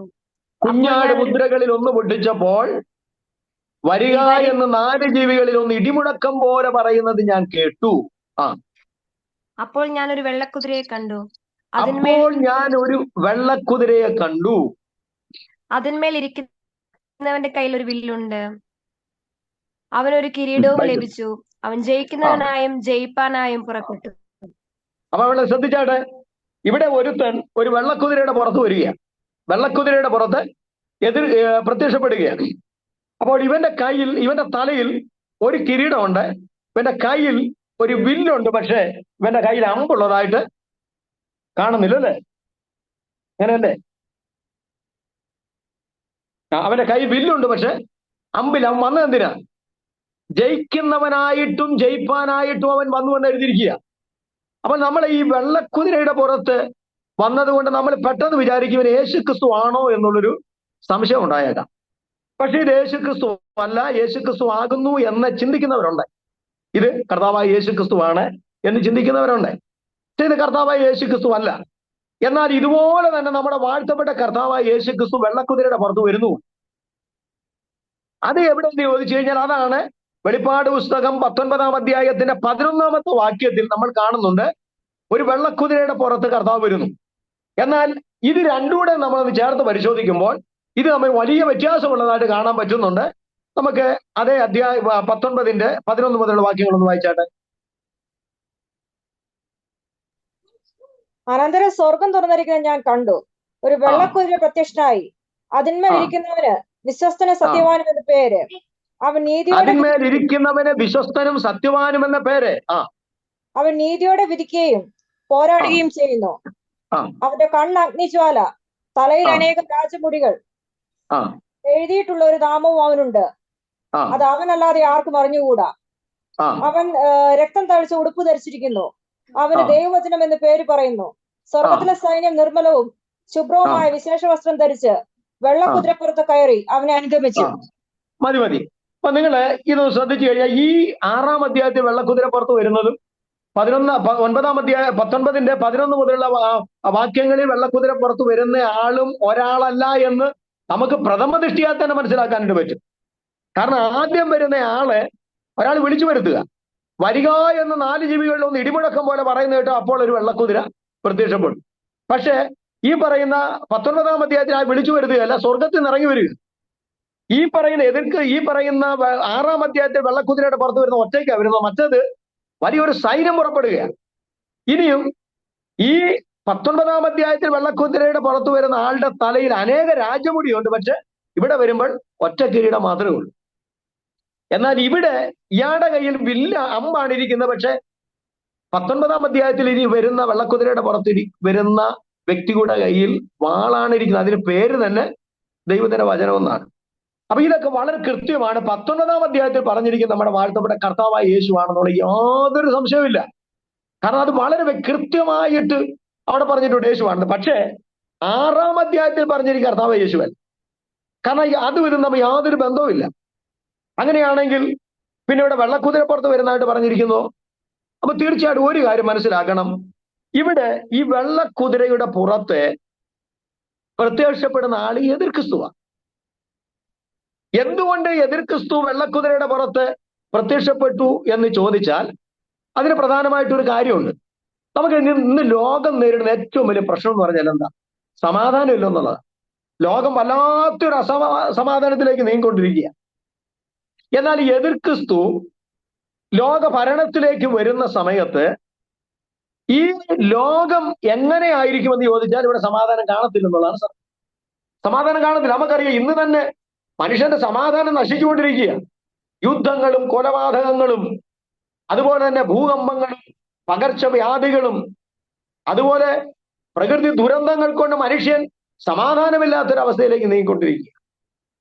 മനുഷ്യർക്ക് പുറത്തിറങ്ങി നടക്കാൻ കഴിയാത്ത രീതിയിൽ വല്ലാത്തൊരവസ്ഥയിലേക്ക് ഇന്ന് കാലം ഇങ്ങനെ നീങ്ങിക്കൊണ്ടിരിക്കുക. അത് മാത്രമല്ല, എതിർ ക്രിസ്തു വെള്ളക്കുതിരയുടെ പുറത്ത് പ്രത്യക്ഷപ്പെടാനുള്ള കാര്യം വെള്ള സമാധാനത്തെ കാണിക്കുന്നു എന്നുള്ള കാര്യം നമ്മൾ മനസ്സിലാക്കണം. വെള്ള സമാധാനത്തിന്റെ ചിഹ്നമാണ്. എന്നാൽ എതിർ ക്രിസ്തു വെള്ളക്കുതിരപ്പുറത്ത് വരാനുള്ള കാര്യം, ഇദ്ദേഹം ഭരണത്തിന് വരുന്ന സമയത്ത് അതിന് തൊട്ടു മുൻപായിട്ട്, അല്ലെങ്കിൽ ആ സമയത്ത് അദ്ദേഹം അതിന് മുൻപായിട്ട് നമ്മുടെ കർത്താവ് യേശുവിന്റെ വരവ് സംഭവിക്കും എന്നുള്ളതാണ് സത്യം. യേശു ക്രിസ്തുവിന്റെ വരവിനോടുള്ള ബന്ധത്തിലോ വരവിന് തൊട്ട് ശേഷമോ ഒരു ലോകമഹായുദ്ധം ഉണ്ടാകുവാനുള്ള സാധ്യതയുണ്ട്. അതാണ് യെഹെസ്കേല് 38-39 അധ്യായത്തിൽ പറഞ്ഞിരിക്കുന്നത്. ആ ലോകമഹായുദ്ധം റഷ്യയും ഇസ്രായേലും തമ്മിലായിരിക്കുന്നു. വളരെ കൃത്യമായിട്ട് പറഞ്ഞിട്ടുണ്ട്. റഷ്യ ഇസ്രായേലിനെ ആക്രമിക്കും. അവസാനം ഇസ്രായേൽ പർവ്വതങ്ങളിൽ സ്വർഗത്തിലെ ദൈവം കൊണ്ടുവന്ന് അവിടെ വെച്ച് ഇസ്രായേലിനെ റഷ്യ പരാജയപ്പെടുത്തും എന്നൊക്കെ നമ്മൾ ആ ഭാഗത്ത് കാണുന്നുണ്ട്. അങ്ങനെ ഒരു വലിയ ലോകമഹായുദ്ധം ഉണ്ടാകുമ്പോൾ നമുക്കറിയാം, 1-2 ലോകമഹായുദ്ധം നടന്നപ്പോൾ ലോകം മുഴുവൻ ആകെ തകർന്നരിപ്പണമായി. സമാധാനമില്ലാത്ത ഒരു അന്തരീക്ഷം ഉണ്ടായി ഇവിടെ. എന്നാൽ അതിനേക്കാൾ എത്രയോ ഭയാനകമായിരിക്കും ഇനി ലോകത്തിനുണ്ടാകാൻ പോകുന്ന 3-ാമത്തെ ലോകമഹായുദ്ധം എന്ന് പറയുന്നത്. അങ്ങനെ ഈ 3-ാമത്തെ ലോകമഹായുദ്ധം നടന്നതിന് ശേഷമായി ഈ ലോകത്തിൽ സമാധാനമില്ല. ആകെ പ്രശ്ന സങ്കീർണമായി ലോകം മുഴുവനും കുഴഞ്ഞും മറിഞ്ഞു കിടക്കുമ്പോൾ ഈ ലോകത്തിനെന്ന് ആവശ്യമായിരിക്കുന്നത് സമാധാനമാണ്. മനുഷ്യൻ അലമുറയിട്ടുകൊണ്ട് നടക്കുന്നു. എന്തിനു വേണ്ടിയാ? സമാധാനത്തിന് വേണ്ടി. അപ്പോഴാകുന്നു ഒരു നേതാവ് ഇദ്ദേഹം രംഗപ്രവേശനം ചെയ്യും. എന്തിനാണെന്നറിയാമോ? ഞാൻ ലോകത്തിന് സമാധാനം തരാമെന്ന് പറഞ്ഞുകൊണ്ട് ഇദ്ദേഹം ലോക ഭരണരംഗത്തേക്ക് വരും എന്ന് ബൈബിൾ വളരെ കൃത്യമായിട്ടും പറഞ്ഞിരിക്കുക. അതുകൊണ്ട് ഇദ്ദേഹം ലോകത്തിൽ ഭരണത്തിലേക്ക് വരുമ്പോൾ എന്ത് സമാധാനം കൊടുക്കാന്ന് പറഞ്ഞാ വരുന്നത്? ആ വരവാണ് വാസ്തവത്തിൽ 6-ാം അധ്യായത്തിൽ അദ്ദേഹം ഇരിക്കുന്ന വെള്ളക്കുതിരയുടെ പുറത്തായിട്ട് കാണിക്കാനുള്ള കാരണം. വെള്ള സമാധാനത്തെ കാണിക്കുന്നു. എതിർ ക്രിസ്തു സമാധാനകർത്താവായിട്ട് ഇവിടെ വരും എന്ന് വളരെ കൃത്യമായിട്ടും ബൈബിളിൽ നമുക്ക് കാണുവാനായിട്ട് കഴിയുന്നുണ്ട്. എന്നാൽ ഒരു കാര്യം കൂടെ നിങ്ങൾ മനസ്സിലാക്കണം. ഇദ്ദേഹം എതിർ ക്രിസ്തു സമാധാനം വാഗ്ദാനം ചെയ്തുകൊണ്ട് ഇവിടെ വരും. എന്നാൽ ഇദ്ദേഹത്തിന്റെ സമാധാനം ഇത് ഉപായമായിരുന്നു എന്ന് നമുക്ക് കാണാൻ കഴിയുന്നുണ്ട്. അതായത് ദാനിയേൽ 11 പറഞ്ഞിട്ടുണ്ട്, അവൻ തന്റെ ഉപായത്താൽ കാര്യം സാധിക്കും എന്ന് എഴുതിയിരിക്കുന്നു. ഉപായത്താൽ കാര്യം സാധിക്കും. അപ്പൊ എതിർ ക്രിസ്തുവിന്റെ ഉപായത്തിന്റെ ഒരു ഭാഗമാണ് സമാധാനം പ്രഖ്യാപിച്ചുകൊണ്ടുള്ള വെള്ളക്കുതിരപ്പുറത്തുള്ള രംഗപ്രവേശനം. അതുകൊണ്ട് ഇദ്ദേഹം വെള്ളക്കുതിരയുടെ പുറത്ത് കയറി വരുന്ന അക്ഷരീയമായ കുതിരപ്പുറത്തൊന്നും വരുമെന്നൊന്നും അതിന്റെ അർത്ഥമല്ല. പക്ഷെ അദ്ദേഹം എന്താ ലോക ഭരണത്തിലേക്ക് വരുന്നത് എന്താണ് സമാധാനം പ്രഖ്യാപിച്ചുകൊണ്ടായിരിക്കും എന്ന് കാണിക്കുന്നു എന്ന് മാത്രമേ ഉള്ളൂ. എന്നാൽ അദ്ദേഹം വെള്ളക്കുതിരപ്പുറത്ത് വരുന്നത് കൊണ്ട് 7 വർഷം സമാധാനമായിരിക്കുമെന്നൊന്നും നമ്മൾ ചിന്തിക്കേണ്ട കാര്യമൊന്നുമില്ല. എന്നാൽ ഇദ്ദേഹം ഈ വെള്ളക്കുതിരപ്പുറത്ത് സമാധാനം പറഞ്ഞുകൊണ്ടാണ് ഇവിടെ വരുന്നതെങ്കിലും 3.5 വർഷം കഴിയുമ്പോൾ ഇദ്ദേഹത്തിന്റെ സ്വഭാവം കൊണ്ടങ്ങ് മാറുക. എതിർ ക്രിസ്തുവിന്റെ സ്വഭാവം നേരെ അങ്ങ് മാറും. അതുകൊണ്ടാണ് ഇനി നിങ്ങൾ 2-ാം മുദ്ര പൊട്ടിച്ചപ്പോൾ എന്താണ് സംഭവം നടന്നത് എന്നൂടെ ഒന്ന് വായിക്കണം. അതിന്റെ 3-ാമത്തെ വാക്യം ഒന്ന് വായിക്കും.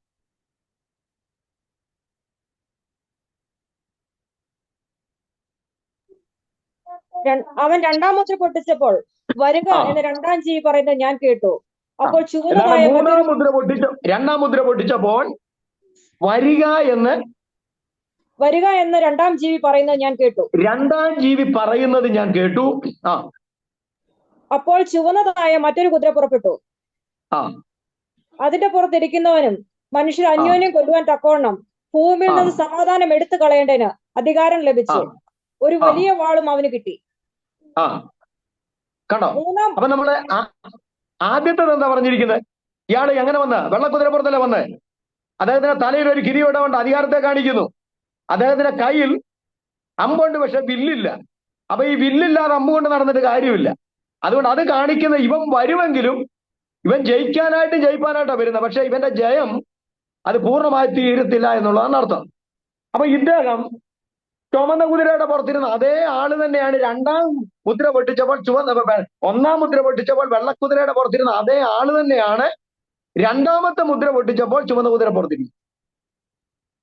2-ാം മുദ്ര പൊട്ടിച്ചപ്പോൾ വീണ്ടും വരിക എന്ന് 2-ാമത്തെ ജീവി പറഞ്ഞപ്പോൾ ഒരു ചുവന്ന കുതിര പ്രത്യക്ഷപ്പെട്ടു. അപ്പൊ ചുവപ്പ് എന്തിനെ കാണിക്കുക? രക്തത്തിന്റെ നിറമാണ് ചുവപ്പ്, രക്തച്ചൊരിച്ചിലിനെ കാണിക്കുക. അപ്പോൾ ആദ്യം വെള്ളക്കുതിര പുറത്തിരുന്നവൻ 2-ാമത് ചുവന്ന കുതിരയുടെ പുറത്തേക്ക് വരുന്നു. അവന്റെ കയ്യിൽ ഒരു വാളുണ്ടെന്നാണ് പറഞ്ഞിരിക്കുന്നത്. വാൾ എന്തിനെ കാണിക്കുക? വാള് യുദ്ധത്തെ കാണിക്കുകയാണ്. വാള് യുദ്ധത്തെ കാണിക്കുക. അപ്പൊ അടുത്ത പറയാണ് അതിന്റെ മുകളിൽ ഇരിക്കുന്നവന് എന്താണ് ലോകത്തിൽ നിന്ന് സമാധാനം എടുത്തു കളയാൻ അവര് അധികാരം ലഭിച്ചെന്ന് എഴുതിയിരിക്കുന്നു. കണ്ടോ? അപ്പൊ നമ്മൾ ശ്രദ്ധിക്കണം. ഈ 6-ാം അധ്യായത്തിൽ പറഞ്ഞിരിക്കുന്ന 2 മുദ്ര ഉണ്ടല്ലോ. 1-ാമത്തെ മുദ്ര, 2-ാമത്തെ മുദ്ര. 1-ാമത്തെ മുദ്ര എന്ന് പറയുന്നത് സമാധാനപരമായ എതിർ ക്രിസ്തുവിന്റെ ചില 3.5 വർഷം സമാധാനപരമായ എതിർ ക്രിസ്തു ഈ ലോകത്തെ ഭരിക്കും എന്ന് പറയാൻ അർത്ഥം ശാശ്വത സമാധാനം ഒന്നുമല്ല. കുറെ സമാധാനമായിട്ടൊക്കെ അദ്ദേഹം ഭരിക്കും. ഈ സമാധാനം അദ്ദേഹത്തിന് ഉപായമായിരുന്നു എന്ന് ദാനിയേൽ 11 പറഞ്ഞിട്ടുണ്ട്. ഉപായത്താൽ തന്നെ കാര്യം സാധിക്കും.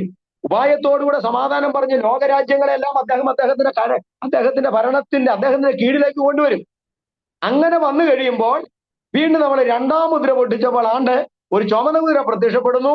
വെള്ളക്കുതിര പുറത്തിരിക്കുന്നവൻ ചുമന്ന കുതിരയുടെ പുറത്തേക്ക് പോകുന്നു. ഇത് എങ്ങനെ സംഭവിച്ചു?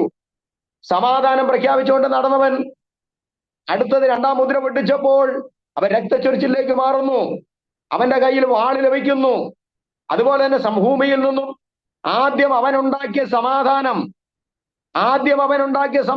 എടുത്തു കളയാൻ, ഭൂമിയിൽ നിന്ന് സമാധാനം എടുത്തു കളയാൻ അവൻ അധികാരം കിട്ടിയെന്നാണ് ബൈബിളിൽ എഴുതി വെച്ചിരിക്കുന്നത്. ഇത് എങ്ങനെയാണ് സംഭവിച്ചിരിക്കുന്നത്? അതായത് ആദ്യത്തെ 3.5 വർഷം ആദ്യത്തെ വെള്ളക്കുതിരപ്പുറത്ത് കണ്ടതുപോലെ 3.5 വർഷം അവൻ സമാധാനമായിട്ട് ഇവിടെ നിൽക്കും.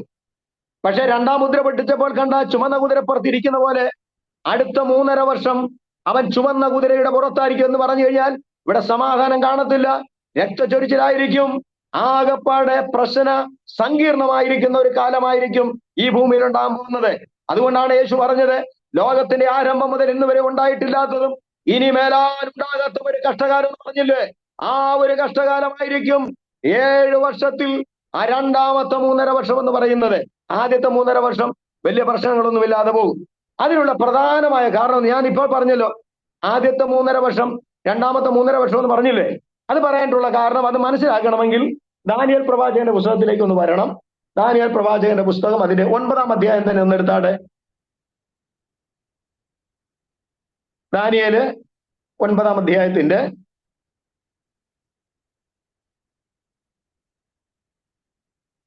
അതിന്റെ 12 മുതലുള്ള വാക്യം ഒന്ന് വായിച്ച 9-ന്റെ 27 മുതലുള്ള വാക്യം വായിച്ചാട്ടെ.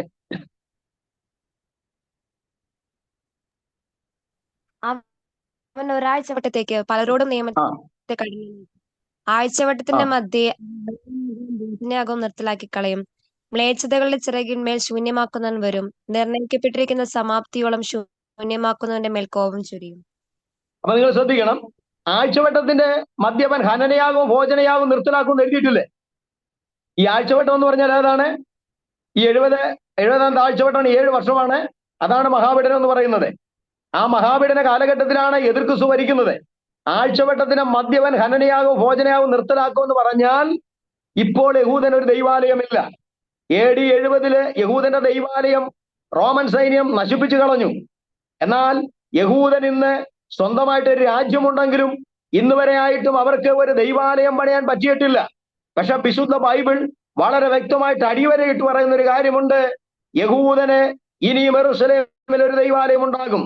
ആ ദൈവാലയത്തിൽ ആരാധനയ്ക്ക് വേണ്ടി വരുന്ന യഹൂദൻ ആരാധന നടത്തുവാൻ കഴിയാത്ത നിലയിൽ അവിടുത്തെ ഹനനയാകും ഭോജനയാകും ഇവൻ നിർത്തലാക്കും. ആരാധന പറ്റുകയെന്ന് പറയും. അങ്ങനെയാണ് ഈ യഹൂദൻ, വാസ്തവത്തിൽ യഹൂദന്മാര് എതിർ ക്രിസ്തുവിനെ അംഗീകരിക്കുമെന്ന ബൈബിൾ പറയുന്നത്. അംഗീകരിക്കാനുള്ള കാര്യം എന്താണെന്നറിയോ? അതുകൊണ്ടാണ് കർത്താവ് പറഞ്ഞു, ഞാൻ എൻ്റെ പിതാവിന്റെ നാമത്തിൽ വന്നു, പക്ഷെ നിങ്ങൾ എന്നെ കൈക്കൊണ്ടില്ല. വേറെ ഒരുത്തർ സ്വന്തം നാമത്തിൽ വരും, അവനെ നിങ്ങൾ കൈകൊള്ളും. ഈ സ്വന്തം നാമത്തിൽ വരുന്നവൻ ആരാ? എതിർ ക്രിസ്തുവാ. എതിർ ക്രിസ്തു വരുമ്പോൾ യഹൂദന്മാർ അവരുടെ മശികയായിട്ട് കണക്കാക്കും. എന്തുകൊണ്ടെന്ന് ചോദിച്ചു കഴിഞ്ഞാൽ യഹൂദന് ദൈവാലയം പണിയാനുള്ള എല്ലാ സാഹചര്യവും ഒരുക്കി കൊടുക്കുന്നത് ഈ പറയുന്ന എതിർ ക്രിസ്തുവായിരിക്കും. അതുകൊണ്ട് തന്നെ യഹൂദന്മാർ വിശ്വസിക്കും ഇതാണ് മശിക എന്ന് പറഞ്ഞ് അവർ വിശ്വസിക്കും. പക്ഷെ ആദ്യത്തെ 3.5 വർഷം കുഴപ്പമില്ല, ദൈവാലയം പണിതു, ആരാധനയ്ക്കും കുഴപ്പമൊന്നുമില്ല. പക്ഷെ ആ 3.5 വർഷത്തിന് ആഴ്ചവട്ടത്തിന്റെ മധ്യേ എന്ന് പറഞ്ഞാൽ 3.5 വർഷമാകുമ്പോൾ അവൻ ഹനനയാകും ഭോജനയാകും നിർത്തലാക്കും.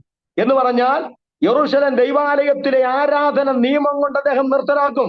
അപ്പോഴാണ് യഹൂദന് മനസ്സിലാകുന്നത് അവർക്ക് അമളി പറ്റി, ഇത് സാക്ഷാൽ മശികയല്ല എന്ന് പറഞ്ഞ് അവർ മനസ്സിൽ തിരിച്ചറിയും.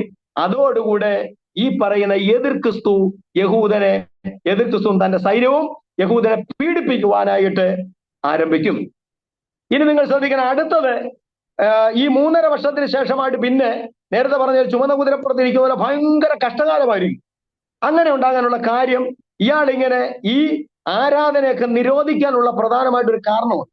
ഇത് നമ്മൾ വെളിപ്പാട് പുസ്തകത്തിനെ മനസ്സിലാക്കുവാനായിട്ട് കഴിയത്തുള്ളൂ. നിങ്ങൾ ശ്രദ്ധിക്കണം, വെളിപ്പാട് പുസ്തകം 12-ാം അധ്യായത്തിന്റെ 7 മുതലുള്ള വാക്യങ്ങളൊന്ന് വായിച്ചാട്ടെ.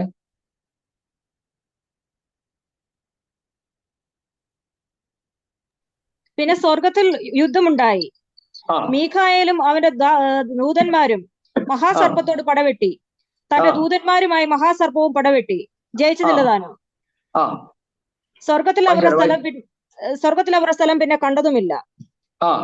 ഭൂതലത്തെ മുഴുവൻ തെറ്റിച്ചു കളയുന്ന പിശാചും സാത്താനും എന്ന മഹാസർപ്പമായ പഴയ പാമ്പിനെ ഭൂമിയിലേക്ക് തള്ളിക്കളഞ്ഞു.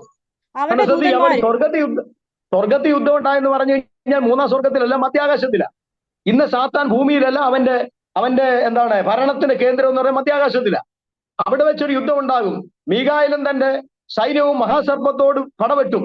അവനെ വെട്ടി താഴേക്കിടും, ഭൂമിയിലേക്ക് ഇടുക. അപ്പോൾ അവിടുന്ന് വെട്ടി ദൂതനെ വെട്ടി പിശാചും സാത്താനും എന്ന പഴയ പാമ്പെന്നാ പറഞ്ഞിരിക്കുന്നത്. അവനെ വെട്ടി താഴോട്ട് ഇങ്ങനെ ഇടുക. അങ്ങനെ ഈ പിശാച് താഴേക്ക് വരുമ്പോഴാണ് 13-ാം അധ്യായത്തിൽ നമ്മൾ മറ്റൊരു സംഭവം കാണുന്നുണ്ട്. 13-ാം അധ്യായത്തിന്റെ അതിന്റെ 1 മുതലുള്ള വാക്യങ്ങളൊന്ന് വായിച്ചു. 13-ന്റെ 1. അപ്പോൾ 10 കൊമ്പും 7 തലയും കൊമ്പുകളിൽ 10 രാജമുടിയും തലയിൽ ദൂഷണനാമങ്ങളുള്ള ഒരു മൃഗം സമുദ്രത്തിൽ നിന്ന് കയറുന്നത് ഞാൻ കണ്ടു.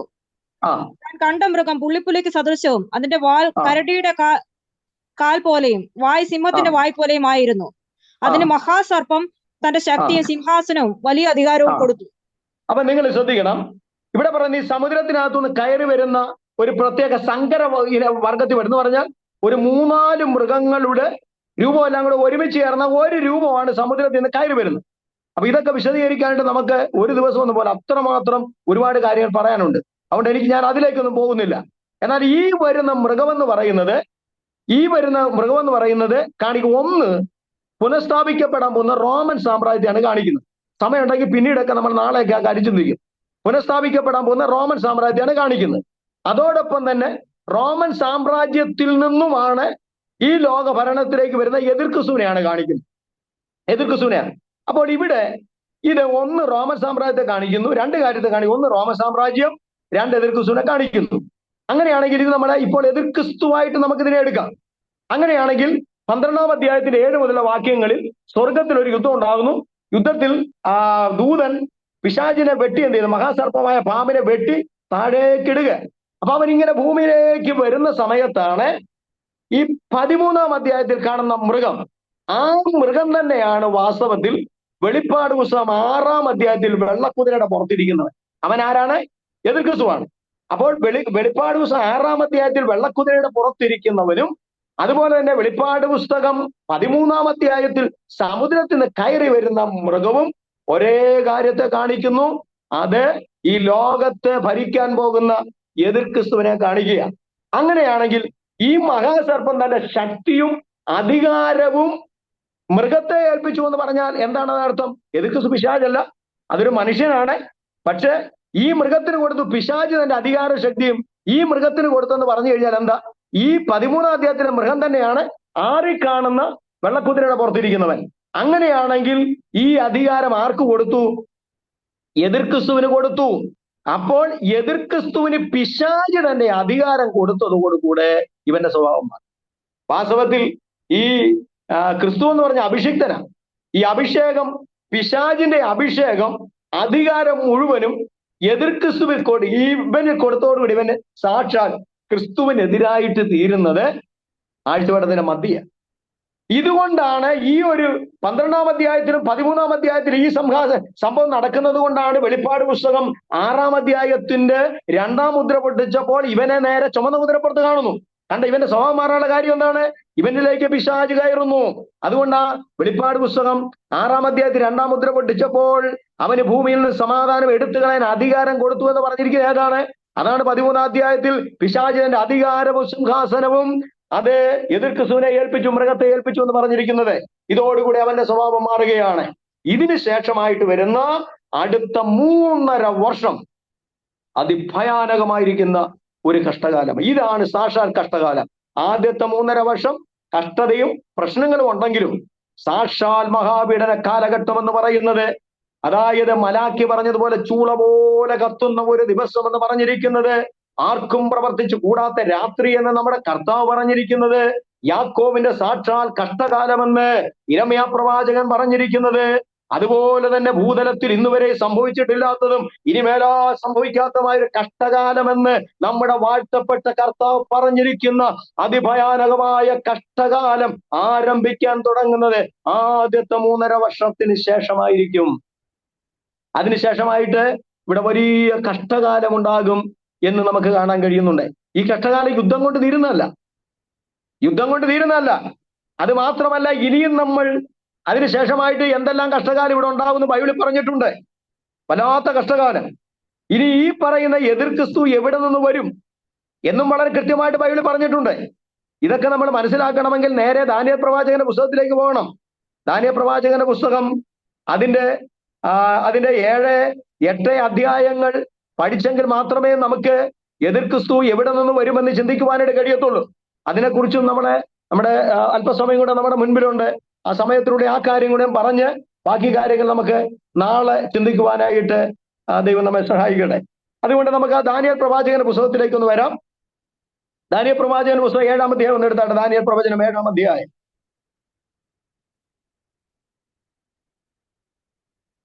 7-ാം അധ്യായത്തിന് 1 മുതലുള്ള ചില വാക്യങ്ങൾ മാത്രം വായിക്കും. ബാക്കി കാര്യങ്ങളൊക്കെ ഞാൻ പറയാം.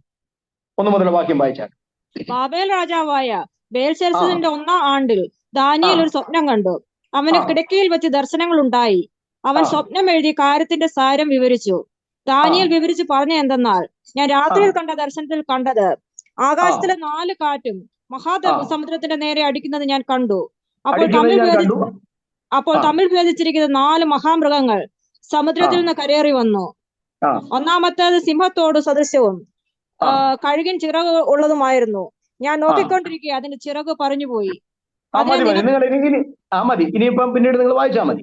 അപ്പൊ നിങ്ങൾ ശ്രദ്ധിക്കുക, ഇത് ദാനിയേൽ കണ്ട ഒരു ദർശനമാണ്. BC 555 ദാനിയേൽ കണ്ട ഒരു ദർശനമാണ്. അതായത് സമുദ്രത്തിന് നേരെ 4 കാറ്റടിക്കുന്നു. അദ്ദേഹം കണ്ട ദർശനമാണ്. അങ്ങനെ 4 കാറ്റ് സമുദ്രത്തിന് നേരെ അടിക്കും. ദാനിയേൽ നോക്കിക്കൊണ്ടിരുന്നപ്പോൾ തമ്മിൽ ഭേദിച്ചിരിക്കുന്ന 4 മഹാമൃഗങ്ങൾ സമുദ്രത്തിനകത്ത് മുകളിലോട്ട് കയറി വരിക. ഇങ്ങനെ ഈ കയറി വന്ന ആദ്യത്തെ എന്ന് പറഞ്ഞു കഴിഞ്ഞാൽ സിംഹമാണ്. ആ സിംഹത്തിന്റെ രൂപം അവിടെ പറഞ്ഞിട്ടുണ്ട്. ഒന്നാമത്തെ മൃഗം എന്ന് പറയുന്നത് സിംഹമാണ്. സിംഹം കയറി വന്നു കഴിഞ്ഞപ്പോൾ അടുത്തത് ഒരു കരടി കയറി വരികയാണ്. അതിന്റെ വായ്ക്കകത്ത് 3 വാരിയലുണ്ട്. ഒരു പാർശ്വം ഉയർത്തിയും മറ്റൊരു പാർശ്വം താഴ്ത്തി പിടിച്ചുകൊണ്ടാണ് ഇതിങ്ങോട്ട് കയറി വരുന്നത്. അത് കഴിഞ്ഞ് ഒരു 3ാമത്തെ മൃഗം വരുന്നത്, അത് പുള്ളിപ്പുലിക്ക് സദൃശം എന്നാണ് പറഞ്ഞിരിക്കുന്നത്. ഇത് 3ാമത്തെ മൃഗമാണ്. അടുത്തത് 4ാമത് മറ്റൊരു മൃഗം വരുന്നു. അതിനെക്കുറിച്ച് പറഞ്ഞിരിക്കുക, അത് മറ്റു മൃഗങ്ങളിൽ നിന്ന് വ്യത്യാസമുള്ളതായിരുന്നു. അതിന് ഇരുമ്പ് വല്ലുണ്ടായിരുന്നു, എന്നാൽ അത് അതിന് തകർക്കുവാനുള്ള ശക്തി ഉണ്ട് എന്നാണ് പറഞ്ഞിരിക്കുന്നത്. അപ്പോൾ ഇത് 4ാമതായിട്ട് കയറി വരിക. അതായത് ഈ മൃഗത്തിന് പറഞ്ഞിരിക്കുന്ന പേര് ഘോരമൃഗം എന്നാണ് പറഞ്ഞിരിക്കുന്നത്. ഇത് എന്തിനെയാണ് കാണിക്കുന്നത്?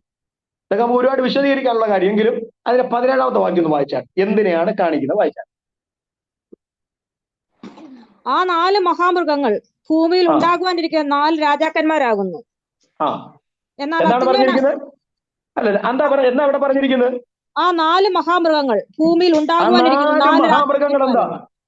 4 മഹാമൃഗങ്ങൾ ഭൂമിയിൽ ഉണ്ടാകാനിരിക്കുന്ന 4 രാജാക്കന്മാരാകുന്നു. അങ്ങനല്ലേ പറഞ്ഞിരിക്കുന്നത്? 4 രാജാക്കന്മാരാകുന്നു. അപ്പോൾ ഇവിടെ പറഞ്ഞിരിക്കുന്ന ഈ പറയുന്ന 4 മൃഗം എന്ന് പറയുന്നത് ഇത് സാധാരണ ഏതെങ്കിലും ഒരു കാട്ടുമൃഗമൊന്നും അല്ല. ഇത് പിന്നെന്താ? എന്തോ ഒരു വലിയ കാര്യങ്ങൾ ദൈവാത്മാവ് ദാനിയേലിനെ വെളിപ്പെടുത്തിയതാ. അപ്പൊ ഇത് ഒരു കാര്യം വളരെ വ്യക്തമാണ്. ഇത് അക്ഷരികമായ മൃഗമല്ല.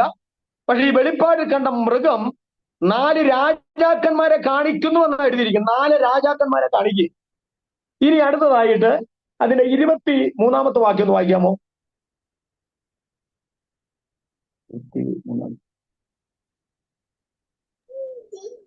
അവൻ പറഞ്ഞതോ, 4ാമത്തെ മൃഗം ഭൂമിയിൽ 4ാമതായി ഉദ്ഭവിക്കാനുള്ള രാജ്യം തന്നെ. അത് മതി. അവിടെ പറഞ്ഞിരിക്കുക, ഇത് 4ാമത്തെ മൃഗം എന്താണെന്നാ പറഞ്ഞിരിക്കുന്നത്? 4ാമത്തെ മൃഗം 4ാമതായി ഉത്ഭവിപ്പാനിരിക്കുന്ന രാജ്യം തന്നെ. പക്ഷെ 17ാം വാക്യത്തിൽ പറഞ്ഞിരിക്കുന്നത് എന്താ? 4 രാജാക്കന്മാരെന്നല്ലേ പറഞ്ഞിരിക്കുന്നത്. എന്നാൽ ഇവിടെ 23 വരുമ്പോഴത്തേക്ക് പറയുന്നത് 4ാമത്തെ മൃഗം 4ാമത്തെ രാജ്യം അല്ലെങ്കിൽ സാമ്രാജ്യം എന്ന് പറഞ്ഞിരിക്കുന്നത്. അങ്ങനെയാണെങ്കിൽ അതിന് മുൻപുള്ള 3 മൃഗങ്ങളും 3 രാജ്യങ്ങളെ അല്ലെങ്കിൽ സാമ്രാജ്യങ്ങളെയാണ് കാണിക്കുന്നത്. സാമ്രാജ്യം. അങ്ങനെയാണെങ്കിൽ ഇത് ഏതൊക്കെയാണ് ഈ സാമ്രാജ്യം എന്ന് പറയുന്നത്? ഇനി നമ്മൾ ഈ സമുദ്രം എന്ന് പറയുന്നത്, ഇതിനെല്ലാം വാക്യങ്ങളുണ്ട്. അപ്പോൾ ഈ സമുദ്രം എന്ന് പറയുന്നത് ലോകമായിരിക്കുന്ന സമുദ്രമാണ്. ബൈബിളിനകത്ത് വാക്യമുണ്ട്, അതിനെക്കുറിച്ച് പറയാൻ സമയമില്ല. ഈ സമുദ്രത്തിന് നേരെ അടിച്ച കാറ്റെന്ന് പറയുന്നത്, കാറ്റിനെ കുറിച്ചും ബൈബിൾ പറയുന്നത് യുദ്ധങ്ങളും കലാപങ്ങളെയാണ് കാറ്റായിട്ട് പറയുന്നത്. അങ്ങനെയാണെങ്കിൽ ലോകമായിരിക്കുന്ന സമുദ്രത്തിലേക്ക് യുദ്ധങ്ങളും കലാപമായിരിക്കുന്ന കാറ്റുകൾ അടിച്ചപ്പോഴാണ് മൃഗം എന്ന് പറയുന്ന സാമ്രാജ്യങ്ങൾ ലോക ഭരണത്തിലേക്ക് വന്നത്. അങ്ങനെയാണെങ്കിൽ ഇവിടെ പറഞ്ഞിരിക്കുന്നത് 4 മൃഗങ്ങൾ ഭൂമിയിലുണ്ടായ 4 സാമ്രാജ്യങ്ങളെയാണ് പറഞ്ഞിരിക്കുന്നത്. ലോക ചരിത്രം നമ്മൾ പരിശോധിക്കുമ്പോൾ ഭൂമിയിലുണ്ടായ പ്രധാനമായ യഹൂദനോടുള്ള ബന്ധത്തിലുണ്ടായ 4 സാമ്രാജ്യം ഏതാണെന്ന് ചോദിച്ചു. 1 ബാബിലോൺ സാമ്രാജ്യം. BC 606 മുതൽ 538 വരെയാണ് അവർ ലോകത്തെ ഭരിച്ചത്. അതിനുശേഷമായിട്ട് വന്ന അതാണ് ഈ പറയുന്ന 1ാമത്തെ മൃഗമായ സിംഹമാണ്. സിംഹം സിംഹമാണ് 1ാമത്തെ സാമ്രാജ്യമായ ബാബിലോണിനെ കാണിക്കുന്നത്. അവരുടെ ഭരണകാലഘട്ടം BC 606 മുതൽ 538 വരെയായിരുന്നു. 2ാമത്തെ മൃഗം എന്ന് പറയുന്നത് കരടിയാണ്. കരടി കാണിക്കുന്നത് ബാബിലോണിനെ പരാജയപ്പെടുത്തി ഭരണരംഗത്ത് വന്ന മേദ്യ പാർസ്യ സാമ്രാജ്യത്തെ കാണിക്കുക. അതിനുശേഷമായിട്ട് 3ാമത്തെ മൃഗം എന്ന് പറയുന്നത് അത് പുള്ളിപ്പുലിയ. ഇത് ഗ്രീക്ക് സാമ്രാജ്യത്തെ കാണിക്കുക. അവരുടെ ഭരണകാലഘട്ടം എന്ന് പറയുന്നത് BC 330 മുതൽ, അതായത് BC 30 വരെയുള്ള കാലഘട്ടങ്ങളിലാണ് ഗ്രീസിന്റെ. അതിനുശേഷമുള്ള ഘോരമൃഗം എന്ന് പറയുന്നത്, ആ ഘോരമൃഗം കാണിക്കുന്നത് 4ാമത്തെ സാമ്രാജ്യമായ റോമൻ സാമ്രാജ്യത്തെയാണ്. ഈ റോമൻ സാമ്രാജ്യം അത് BC 30 മുതൽ AD 364 വരെയും ലോകത്തെ ഭരിച്ചു. അപ്പോൾ ഈ സാമ്രാജ്യങ്ങൾ ലോക ഭരണത്തിൽ അതെ അവരെ രംഗപ്രവേശനം ചെയ്യുന്നതിന് അനേക വർഷങ്ങൾക്ക് മുൻപേ വിശുദ്ധ ബൈബിൾ വളരെ കൃത്യമായി പറഞ്ഞു, ലോക ഭരണത്തിലേക്ക് ഈ രാജാക്കന്മാർ, ഈ സാമ്രാജ്യങ്ങൾ വരുമെന്ന് പറഞ്ഞ പ്രവചനത്തിന്റെ അക്ഷരാർത്ഥത്തിലുള്ള നിറവേറലുകൾ മാത്രമാണ് പിന്നീട് ചരിത്രങ്ങളിൽ രേഖപ്പെടുത്തി വെച്ചിരിക്കുന്നത് എന്ന് നമ്മൾ മനസ്സിലാക്കണം. അപ്പോൾ ഈ ഒരു പ്രവചനം നടക്കുന്ന സമയത്ത് മേദ്യ പാർസ്യ ഒരു സാമ്രാജ്യ ശക്തിയല്ലായിരുന്നു. അതുപോലെ തന്നെ ഗ്രീസ് അന്ന് ഒരു മാസിഡോണിയ എന്ന് പറയുന്ന ചെറിയ രാജ്യമാണതിന് ശേഷം ഉണ്ടായിരുന്നത്. പിന്നീട് അത് ഒരു വലിയ സാമ്രാജ്യമായി. എന്നാൽ അതുപോലെ തന്നെ റോം അതുപോലെ തന്നെയായിരുന്നു. ഇതൊന്നും വലിയ ശക്തിയല്ലായിരുന്നു. പക്ഷെ ബൈബിൾ മുൻകൂട്ടി പറഞ്ഞു, ഒന്നിനു പുറകെ മറ്റൊന്നായിട്ട് ഈ പറയുന്നതിൽ ലോകത്തിൽ ഈ സാമ്രാജ്യങ്ങളെല്ലാം ഭരണത്തിൽ വരുമെന്ന് മുൻകൂട്ടി പറഞ്ഞതുപോലെ തന്നെ ലോകത്തിൽ ഇവരെല്ലാവരും ഭരണത്തിൽ വന്നു. ഇത് തന്നെയാണ് ദാനിയേൽ പ്രവചനം 2-ാം അധ്യായത്തിൽ നെബൂഖദ്നേസർ BC 603 ഒരു സ്വപ്നം കാണുന്നു. ആ സ്വപ്നത്തിൽ കണ്ടതായ ബിംബത്തിന്റെ 4 ഭാഗങ്ങളും ഈ പറയുന്ന 4 കാര്യങ്ങളും ഒരേ കാര്യത്തെയാണ് കാണിക്കുന്നത്. ഇനി നമ്മൾ ശ്രദ്ധിക്കേണ്ട ഒരു കാര്യമുണ്ട്. ഘോരമൃഗത്തിന്റെ തലയിൽ 10 കൊമ്പുണ്ടെന്ന് പറയുന്നുണ്ട്. ഈ 10 കൊമ്പ് 10 രാജാക്കന്മാരാകുന്നു എന്നാണ് പറഞ്ഞിരിക്കുന്നത്. അതായത് ഈ പറയുന്ന ഘോരമൃഗം റോമൻ സാമ്രാജ്യത്തെയാണ് കാണിക്കുന്നത്. അങ്ങനെയാണെങ്കിൽ 10 കൊമ്പെന്ന് പറയുന്നത് റോമൻ സാമ്രാജ്യത്തിന്റെ പരിധിക്കകത്തുണ്ടായ പഴയ റോമൻ സാമ്രാജ്യം എന്ന് പറയുന്നത് 10 രാജ്യങ്ങളുടെ ഒരു സംയുക്തമായിരുന്നു പഴയ റോമൻ സാമ്രാജ്യം എന്ന് പറയുന്നത്. എന്നാൽ വിശുദ്ധ ബൈബിൾ പറയുന്നു, ആ റോമൻ സാമ്രാജ്യത്തിന്റെ ഉള്ളിൽ നിന്നും ഒരു എന്താണ് ഇതിന്റെ തലയിലേക്ക് നോക്കിക്കൊണ്ടിരിക്കുമ്പോൾ കാണുന്ന ഒരു കാഴ്ചയുണ്ട്. അത് നിങ്ങൾ ശ്രദ്ധിക്കണം. ഈ ഘോരമൃഗത്തിന്റെ തലയിൽ 10 കൊമ്പുണ്ട്. 10 കൊമ്പിനെ ദാനിയേൽ നോക്കുമ്പോൾ അതിനിടയിൽ നിന്ന് ഒരു ചെറിയ കൊമ്പ് മുളച്ചു വരുന്നു. ചെറിയ കൊമ്പ് മുളച്ചു വന്നപ്പോൾ 3 എണ്ണം പേരോട് എന്ത് ചെയ്തു? പറഞ്ഞുപോയി. എന്നിട്ട് ആ മുളച്ചു വന്ന കൊമ്പിനകത്ത് ദൂഷണം പറയുന്ന നാവുണ്ടായിരുന്നു, വായുണ്ടായിരുന്നു എന്ന് എഴുതിയിരിക്കുക. ഈ കാണുന്ന ചെറിയ കൊമ്പെന്ന് പറയുന്നത് എതിർ ക്രിസ്തുവാണ്. വെളിപ്പാട് പുസ്തകം 6-ാം അധ്യായത്തിൽ വെള്ളക്കുതിരയുടെ പുറത്ത് രംഗപ്രവേശനം ചെയ്യുന്ന എതിർ ക്രിസ്തു തന്നെയാണ് വെളിപ്പാട് ദാനിയേൽ പ്രവചനം 7-ാം അധ്യായത്തില് ഘോരമൃഗത്തിന്റെ തലയിലെ ചെറിയ കൊമ്പ് എന്ന് പറയുന്നത്. അപ്പോൾ ഒരു കാര്യം വളരെ വ്യക്തമാണ്, എതിർ ക്രിസ്തുവിന്റെ രംഗപ്രവേശനം എന്ന് പറയുന്നത് അത് പഴയ റോമന്റെ പരിധിക്കുള്ളിൽ നിന്നുമായിരിക്കുമെന്ന് വളരെ വ്യക്തമാണ്. ഇനി നമുക്ക് മറ്റൊരു കാര്യം കൂടി ചിന്തിച്ച് ഇന്നത്തെ നമ്മുടെ ദൈവജന ചിന്ത ഇവിടെ അവസാനിപ്പിക്കുവാനായിട്ട് ദൈവത്തിന്റെ കൃപയിൽ ശരണപ്പെടുന്നു. ദാനിയേൽ പ്രവാചകന്റെ പുസ്തകം അതിന്റെ 7-ാം അധ്യായത്തിലേക്ക് വരാം. അതിന് 8-ാം അധ്യായത്തിലേക്ക് വരാം. 8-ാം അധ്യായത്തിന് 1-2 വാക്യങ്ങളൊന്ന് വായിച്ചാൽ.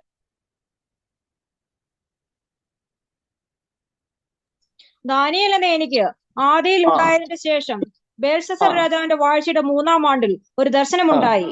ഞാനൊരു ദർശനം കണ്ടു. ഏലാം സംസ്ഥാനത്തിലെ ശൂശൻ രാജധാനിയിലായിരുന്നപ്പോൾ അത് കണ്ടു. ഞാൻ ഊലനായി നദീതീരത്ത് നിൽക്കുന്നതായി ദർശനത്തിൽ കണ്ടു. ഞാൻ തല പൊക്കിയപ്പോൾ 2 കൊമ്പുള്ള ഒരു ആട്ടുകൊറ്റൻ നദീതീരത്ത് നിൽക്കുന്നത് കണ്ടു. ആ കൊമ്പുകൾ നീണ്ടവയായിരുന്നു. ഒന്ന് മറ്റേതിനേക്കാൾ അധികം നീണ്ടത് ഒടുക്കം മുളച്ചവയായിരുന്നു. ആട്ടുകൊറ്റൻ പടിഞ്ഞാറോട്ടും വടക്കോട്ടും തെക്കോട്ടും ഇടിക്കുന്നത് ഞാൻ കണ്ടു. ഒരു മൃഗത്തിനും അതിന് മുമ്പാകെ നിൽക്കുവാൻ കഴിഞ്ഞില്ല. അതിന്റെ കയ്യിൽ നിന്ന് രക്ഷിക്കാവുന്നവനും ആരുമില്ല. അത് ഇഷ്ടം പോലെ ചെയ്ത് വമ്പ് കാട്ടിപ്പോന്നു. ഞാൻ നോക്കിക്കൊണ്ടിരുന്നപ്പോൾ ഒരു കോലാട്ടുകൊറ്റൻ പടിഞ്ഞാറ് നിലം തൊടാതെ സർവ്വഭൂതലത്തിലും കൂടി വന്നു. ആ കോലാട്ടുകൊറ്റന് കണ്ണുകണ്ട നടുവിൽ വിശേഷമായ ഒരു കൊമ്പുണ്ടായിരുന്നു. അത് നദീതീരത്ത് നിൽക്കുന്നതായി ഞാൻ കണ്ട 2 കൊമ്പുള്ള ആട്ടുകൊറ്റന്റെ നേരെ ഉഗ്രകോപത്തോടെ പാഞ്ഞു ചെന്നു. അത് ആട്ടുകൊറ്റനോട് അടുക്കുന്നത് ഞാൻ കണ്ടു. അത് ആട്ടുകൊറ്റനോട് ക്രുദ്ധിച്ചു. അതിനെ ഇടിച്ചതിന്റെ കൊമ്പും രണ്ടും തകർത്തു കളഞ്ഞു. അതിന്റെ മുമ്പിൽ നിൽക്കുവാൻ ആട്ടുകൊറ്റന് ശക്തിയില്ലായിരുന്നു. അത് അതിനെ നിലത്ത് തള്ളിയിട്ട് ചവിട്ടിക്കളഞ്ഞു. അതിന്റെ കയ്യിൽ നിന്ന് ആട്ടുകൊറ്റനെ രക്ഷിക്കുവാൻ ആരും ഉണ്ടായിരുന്നില്ല.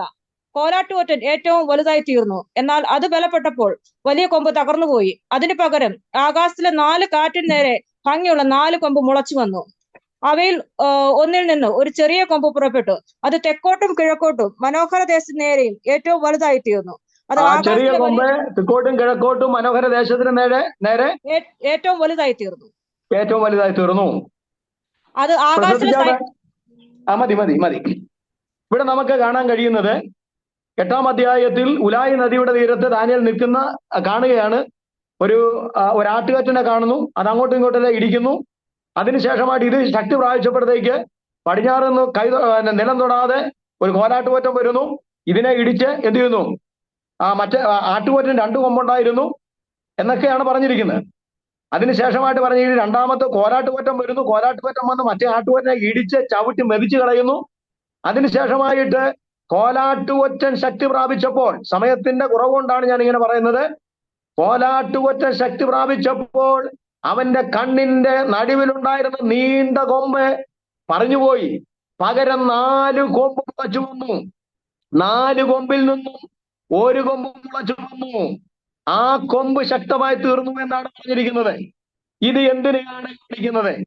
ഇതെന്തിനെയാണ് കാണിക്കുന്നത് എന്നുള്ളത് എന്റെ വ്യാഖ്യാനമല്ല, അത് ബൈബിളിൽ എന്താണ് പറഞ്ഞിരിക്കുന്നത് എന്നുള്ളത് നമുക്ക് 1-2 വാക്യങ്ങളൊന്ന് വായിക്കാം. അതിന്റെ 17 മുതലുള്ള വാക്യങ്ങൾ വായിച്ചാട്ടെ.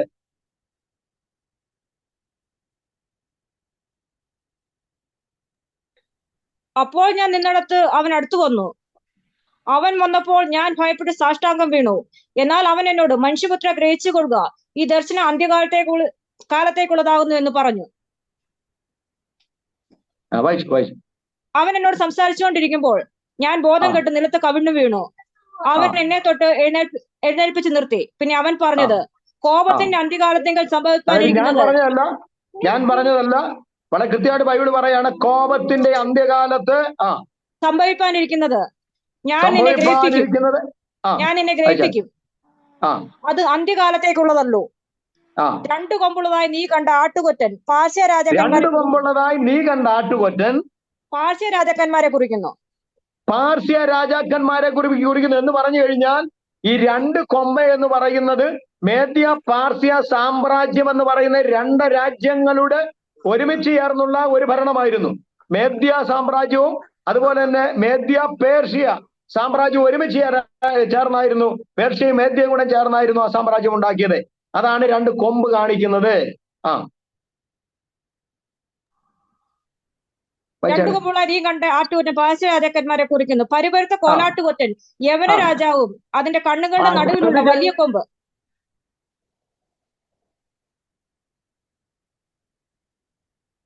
ഒന്നുകൂടെ വായിച്ചാട്ടെ. പരിപരുത്ത കോലാട്ടുകൊറ്റൻ യവന രാജാവും. പരിപരുത്ത കോലാട്ടുകൊറ്റൻ യവന രാജാവും അതിന്റെ കണ്ണുകളുടെ നടുവിലുള്ള നീളമുള്ള കൊമ്പ് ഒന്നാമത്തെ രാജാവുമാവുന്നു. ഒന്നാമത്തെ രാജാവ്. നമ്മളൊന്ന് ശ്രദ്ധിക്കണേ. അപ്പൊ ഇവിടെ ഈ കോലാട്ടുകൊറ്റൻ ആരെ കാണിക്കുന്നത്? യവനായ രാജാവ് എന്നല്ല പറഞ്ഞിരിക്കുന്നത്. അപ്പൊ യവനായ ഒന്നാമത്തത് ആട്ടുകൊറ്റൻ എന്ന് പറയുന്നത് അത് മേദ്യ പാർശ്യ സാമ്രാജ്യത്തെ കാണിക്കുന്നുവെങ്കിൽ, ഈ പറയുന്ന കോലാട്ടുകൊറ്റൻ കാണിക്കുന്ന യവനായ സാമ്രാജ്യത്തെ എന്ന് പറഞ്ഞു കഴിഞ്ഞാൽ, യവനായ സാമ്രാജ്യം എന്ന് പറഞ്ഞാൽ പഴയ ഗ്രീക്ക് സാമ്രാജ്യത്തെയാണ് കാണിക്കുന്നത്. കണ്ടോ? ഇനി അടുത്തത് പറയാണ്, ഈ കോലാട്ടുകൊറ്റ ശക്തി പ്രാപിച്ചപ്പോൾ അവന്റെ കണ്ണിന്റെ നടുവില് നീളമുള്ള കൊമ്പ് പറഞ്ഞുപോയി എന്ന് പറഞ്ഞാൽ, ആ നീളമുള്ള കൊമ്പെന്ന് പറയുന്നത് അതിന്റെ ഒന്നാമത്തെ രാജാവാണെന്ന് പറഞ്ഞിരിക്കുന്നത്.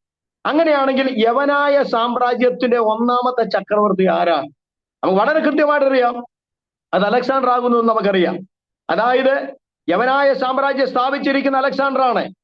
എന്നാൽ അദ്ദേഹത്തിന്റെ പിതാവായിരിക്കുന്ന ഫിലിപ്പിന്റെ രാജ്യം എന്ന് പറയുന്നത് മാസിഡോണിയ എന്ന് പറയുന്ന ചെറിയ രാജ്യമായിരുന്നു. ആ രാജ്യം അലക്സാണ്ടറുടെ കരങ്ങളിൽ കിട്ടിയ നാള് മുതൽ അദ്ദേഹം ചുറ്റുമുള്ള രാജ്യങ്ങൾ മുഴുവൻ യുദ്ധം ചെയ്ത് പിടിച്ചു. നമ്മുടെ ഇന്ത്യയിലും വന്നു. ഇന്ത്യയിലെ പല രാജ്യങ്ങളും അദ്ദേഹം പിടിച്ചു. അങ്ങനെ ആ മനുഷ്യൻ ഇന്ത്യയിൽ നിന്നും ജയാളിയായിട്ട് അദ്ദേഹം തിരിച്ചു ബാബിലോണിലേക്ക് പോവുകയാണ്. അങ്ങനെ ബാബിലോണിൽ അടുത്ത ദിവസം അദ്ദേഹം യുദ്ധത്തിന് എങ്ങോട്ട് പോകണമെന്ന് തന്റെ സൈന്യാധിപന്മാരുമായിട്ട് ചർച്ച ചെയ്യാൻ വേണ്ടി ഒരുമിച്ച് കൂടിയിരുന്നു. ആ സമയത്ത് വലിയൊരു സൽക്കാരമുണ്ടായിരുന്നു. ആ സൽക്കാരത്തിൽ മദ്യം അന്നുണ്ടായിരുന്നുവെന്നും ആ മദ്യം കഴിച്ച് ആ സൽക്കാരത്തിൽ അദ്ദേഹം കുഴഞ്ഞു വീണുവെന്നും ഒക്കെയാണ് ചരിത്രം. വ്യത്യസ്തമായ ചരിത്രങ്ങളുണ്ട്. ഒരു ചരിത്രത്തിൽ പറഞ്ഞിരിക്കുന്നത് അങ്ങനെ അദ്ദേഹം വീണെന്നും പിന്നെ ജീവിതത്തിൽ അദ്ദേഹം ഒരിക്കലും എഴുന്നേറ്റിട്ടില്ലെന്നാ പറയുന്നത്. 10 ദിവസം ഒരേ കിടപ്പായിരുന്നു. അവസാനം അദ്ദേഹം ഈ ലോകത്തോട് വിട പറഞ്ഞു എന്നും ചരിത്രം നമ്മളെ പഠിപ്പിക്കുന്നുണ്ട്. അപ്പോൾ ഈ കണ്ണിന്റെ നടുവിലുള്ളതായ ഈ കൊമ്പെന്ന്, വലിയ കൊമ്പെന്ന്, നീളമുള്ള കൊമ്പെന്ന് പറയുന്നത് ഒന്നാമത്തെ ചക്രവർത്തി അല്ലെങ്കിൽ അലക്സാണ്ടറെ കാണിക്കുന്നു. അലക്സാണ്ടർ തന്നെ ആണോ എന്നറിയാൻ വേണ്ടി 1-2 കാര്യങ്ങൾ ചിന്തിക്കുമ്പോൾ മനസ്സിലാവും. വേഗത്തിലൊന്ന് വായിച്ചു.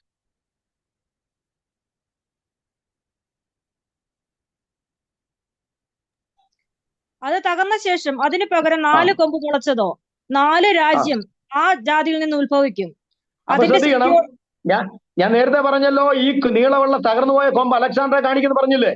അതായത് കോലാട്ടുപുര ശക്തി പ്രാപിച്ചപ്പോൾ തകർന്നു വന്ന കോലാട്ടുപുര എന്ന് പറയുന്ന യവനായ സാമ്രാജ്യം, അലക്സാണ്ടർ മരണം തന്നെ, അതായത് യവനായ സാമ്രാജ്യം ശക്തി പ്രാപിച്ച് അടുത്ത യുദ്ധത്തിന് വേണ്ടി പോകാൻ തയ്യാറെടുത്തപ്പോഴാണ് അതിന്റെ കൊമ്പെന്ന് പറഞ്ഞിരിക്കുന്ന ഒന്നാമത്തെ ചക്രവർത്തി അലക്സാണ്ടർ മരിക്കുന്നത്. അലക്സാണ്ടർ മരണത്തിന് ശേഷമായിട്ട് നേരത്തെ പറഞ്ഞ കൊമ്പ് പറഞ്ഞു പോയപ്പോൾ പകരം 4 കൊമ്പ് മുളച്ചു വന്നു എന്ന് പറഞ്ഞിരിക്കുന്നത്. അലക്സാണ്ടർ മരണത്തിന് ശേഷമായിട്ട് അലക്സാണ്ടർ സാമ്രാജ്യം 4 രാജ്യങ്ങളായി വിഭജിച്ചു.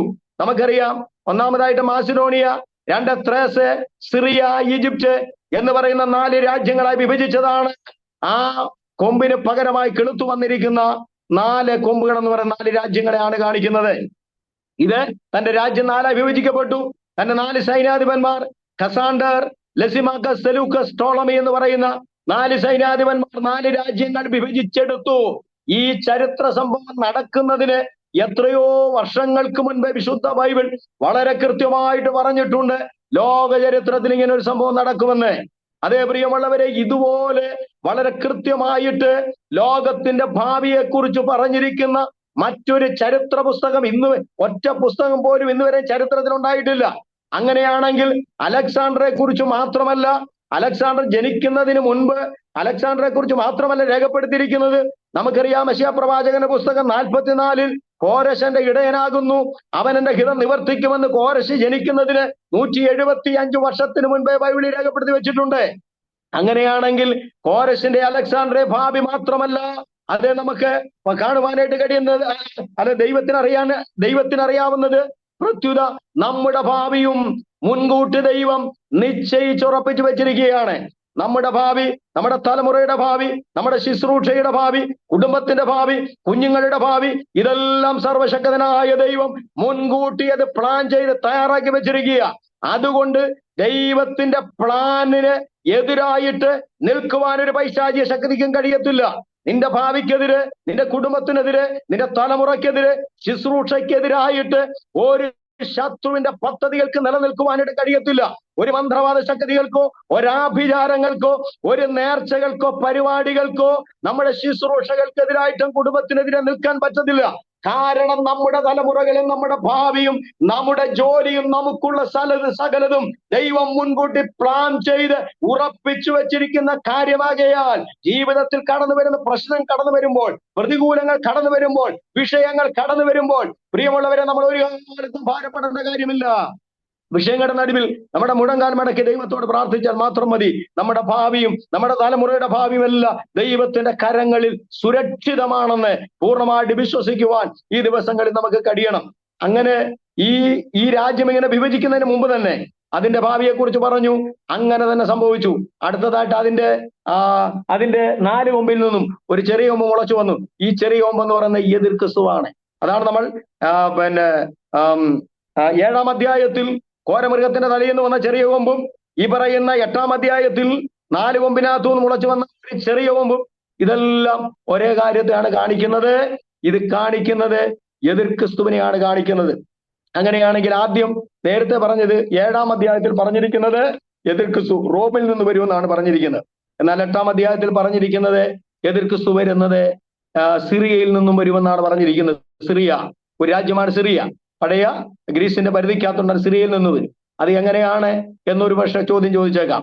അതായത് നമുക്കറിയാം, ഈ ഗ്രീസ് എന്നൊക്കെ പറയുന്നത് ഗ്രീസിന്റെ പരിധിക്കകത്തുണ്ടായിരുന്ന സിറിയൊക്കെ പിൻകാലത്ത് ഈ റോമക്കാർ ലോകം മുഴുവൻ പിടിച്ചടക്കിയപ്പോൾ സിറിയ ഉൾപ്പെടെയുള്ള പ്രദേശങ്ങൾ അത് ഈ പറയുന്ന റോമക്കാർ പിടിച്ചടക്കി. അതാണ് നമ്മളെ 7-ാം അധ്യായത്തിൽ റോമിൽ നിന്ന് വരുന്നതായിട്ട് കാണുന്നത്. അതുകൊണ്ട് വെളിപ്പാട് പുസ്തകം 6-ാം അധ്യായത്തിൽ വെള്ളക്കുതിരയുടെ പുറത്തുനിന്ന് വന്നതായിരിക്കും എതിർ ക്രിസ്തു വരുന്നത് സിറിയയിൽ നിന്നുമായിരിക്കുമെന്ന് അവൻ പ്രത്യക്ഷപ്പെടുന്ന വർഷങ്ങൾക്ക് മുൻപേ ബൈബിൾ പറഞ്ഞിട്ടുണ്ട്. അത് മാത്രമല്ല, 7-ാം അധ്യായം പരിശോധിക്കുമ്പോൾ അത് 10 കൊമ്പിന്റെ ഇടയിൽ നിന്ന് മുളച്ചു വരുന്നത്, ഈ 10 കൊമ്പെന്ന് പറയുന്നത് അത് ഇനി ലോകത്തിരംഗ പ്രവേശനം ചെയ്യാൻ പോകുന്ന റോമൻ സാമ്രാജ്യത്തെയാണ് കാണിക്കുക, അല്ലെങ്കിൽ യൂറോപ്യൻ യൂണിയനെയാണ് കാണിക്കുന്നത്. നമുക്കറിയാം 1951 പഴയ റോമൻ സാമ്രാജ്യം പുനഃസ്ഥാപിക്കപ്പെട്ടു. ആ റോമൻ സാമ്രാജ്യത്തിന്റെ പേരത്രേ ഇന്നത്തെ യൂറോപ്യൻ യൂണിയൻ. അതുകൊണ്ട് യൂറോപ്യൻ യൂണിയൻ തയ്യാറായി കഴിഞ്ഞിരിക്കുന്നു.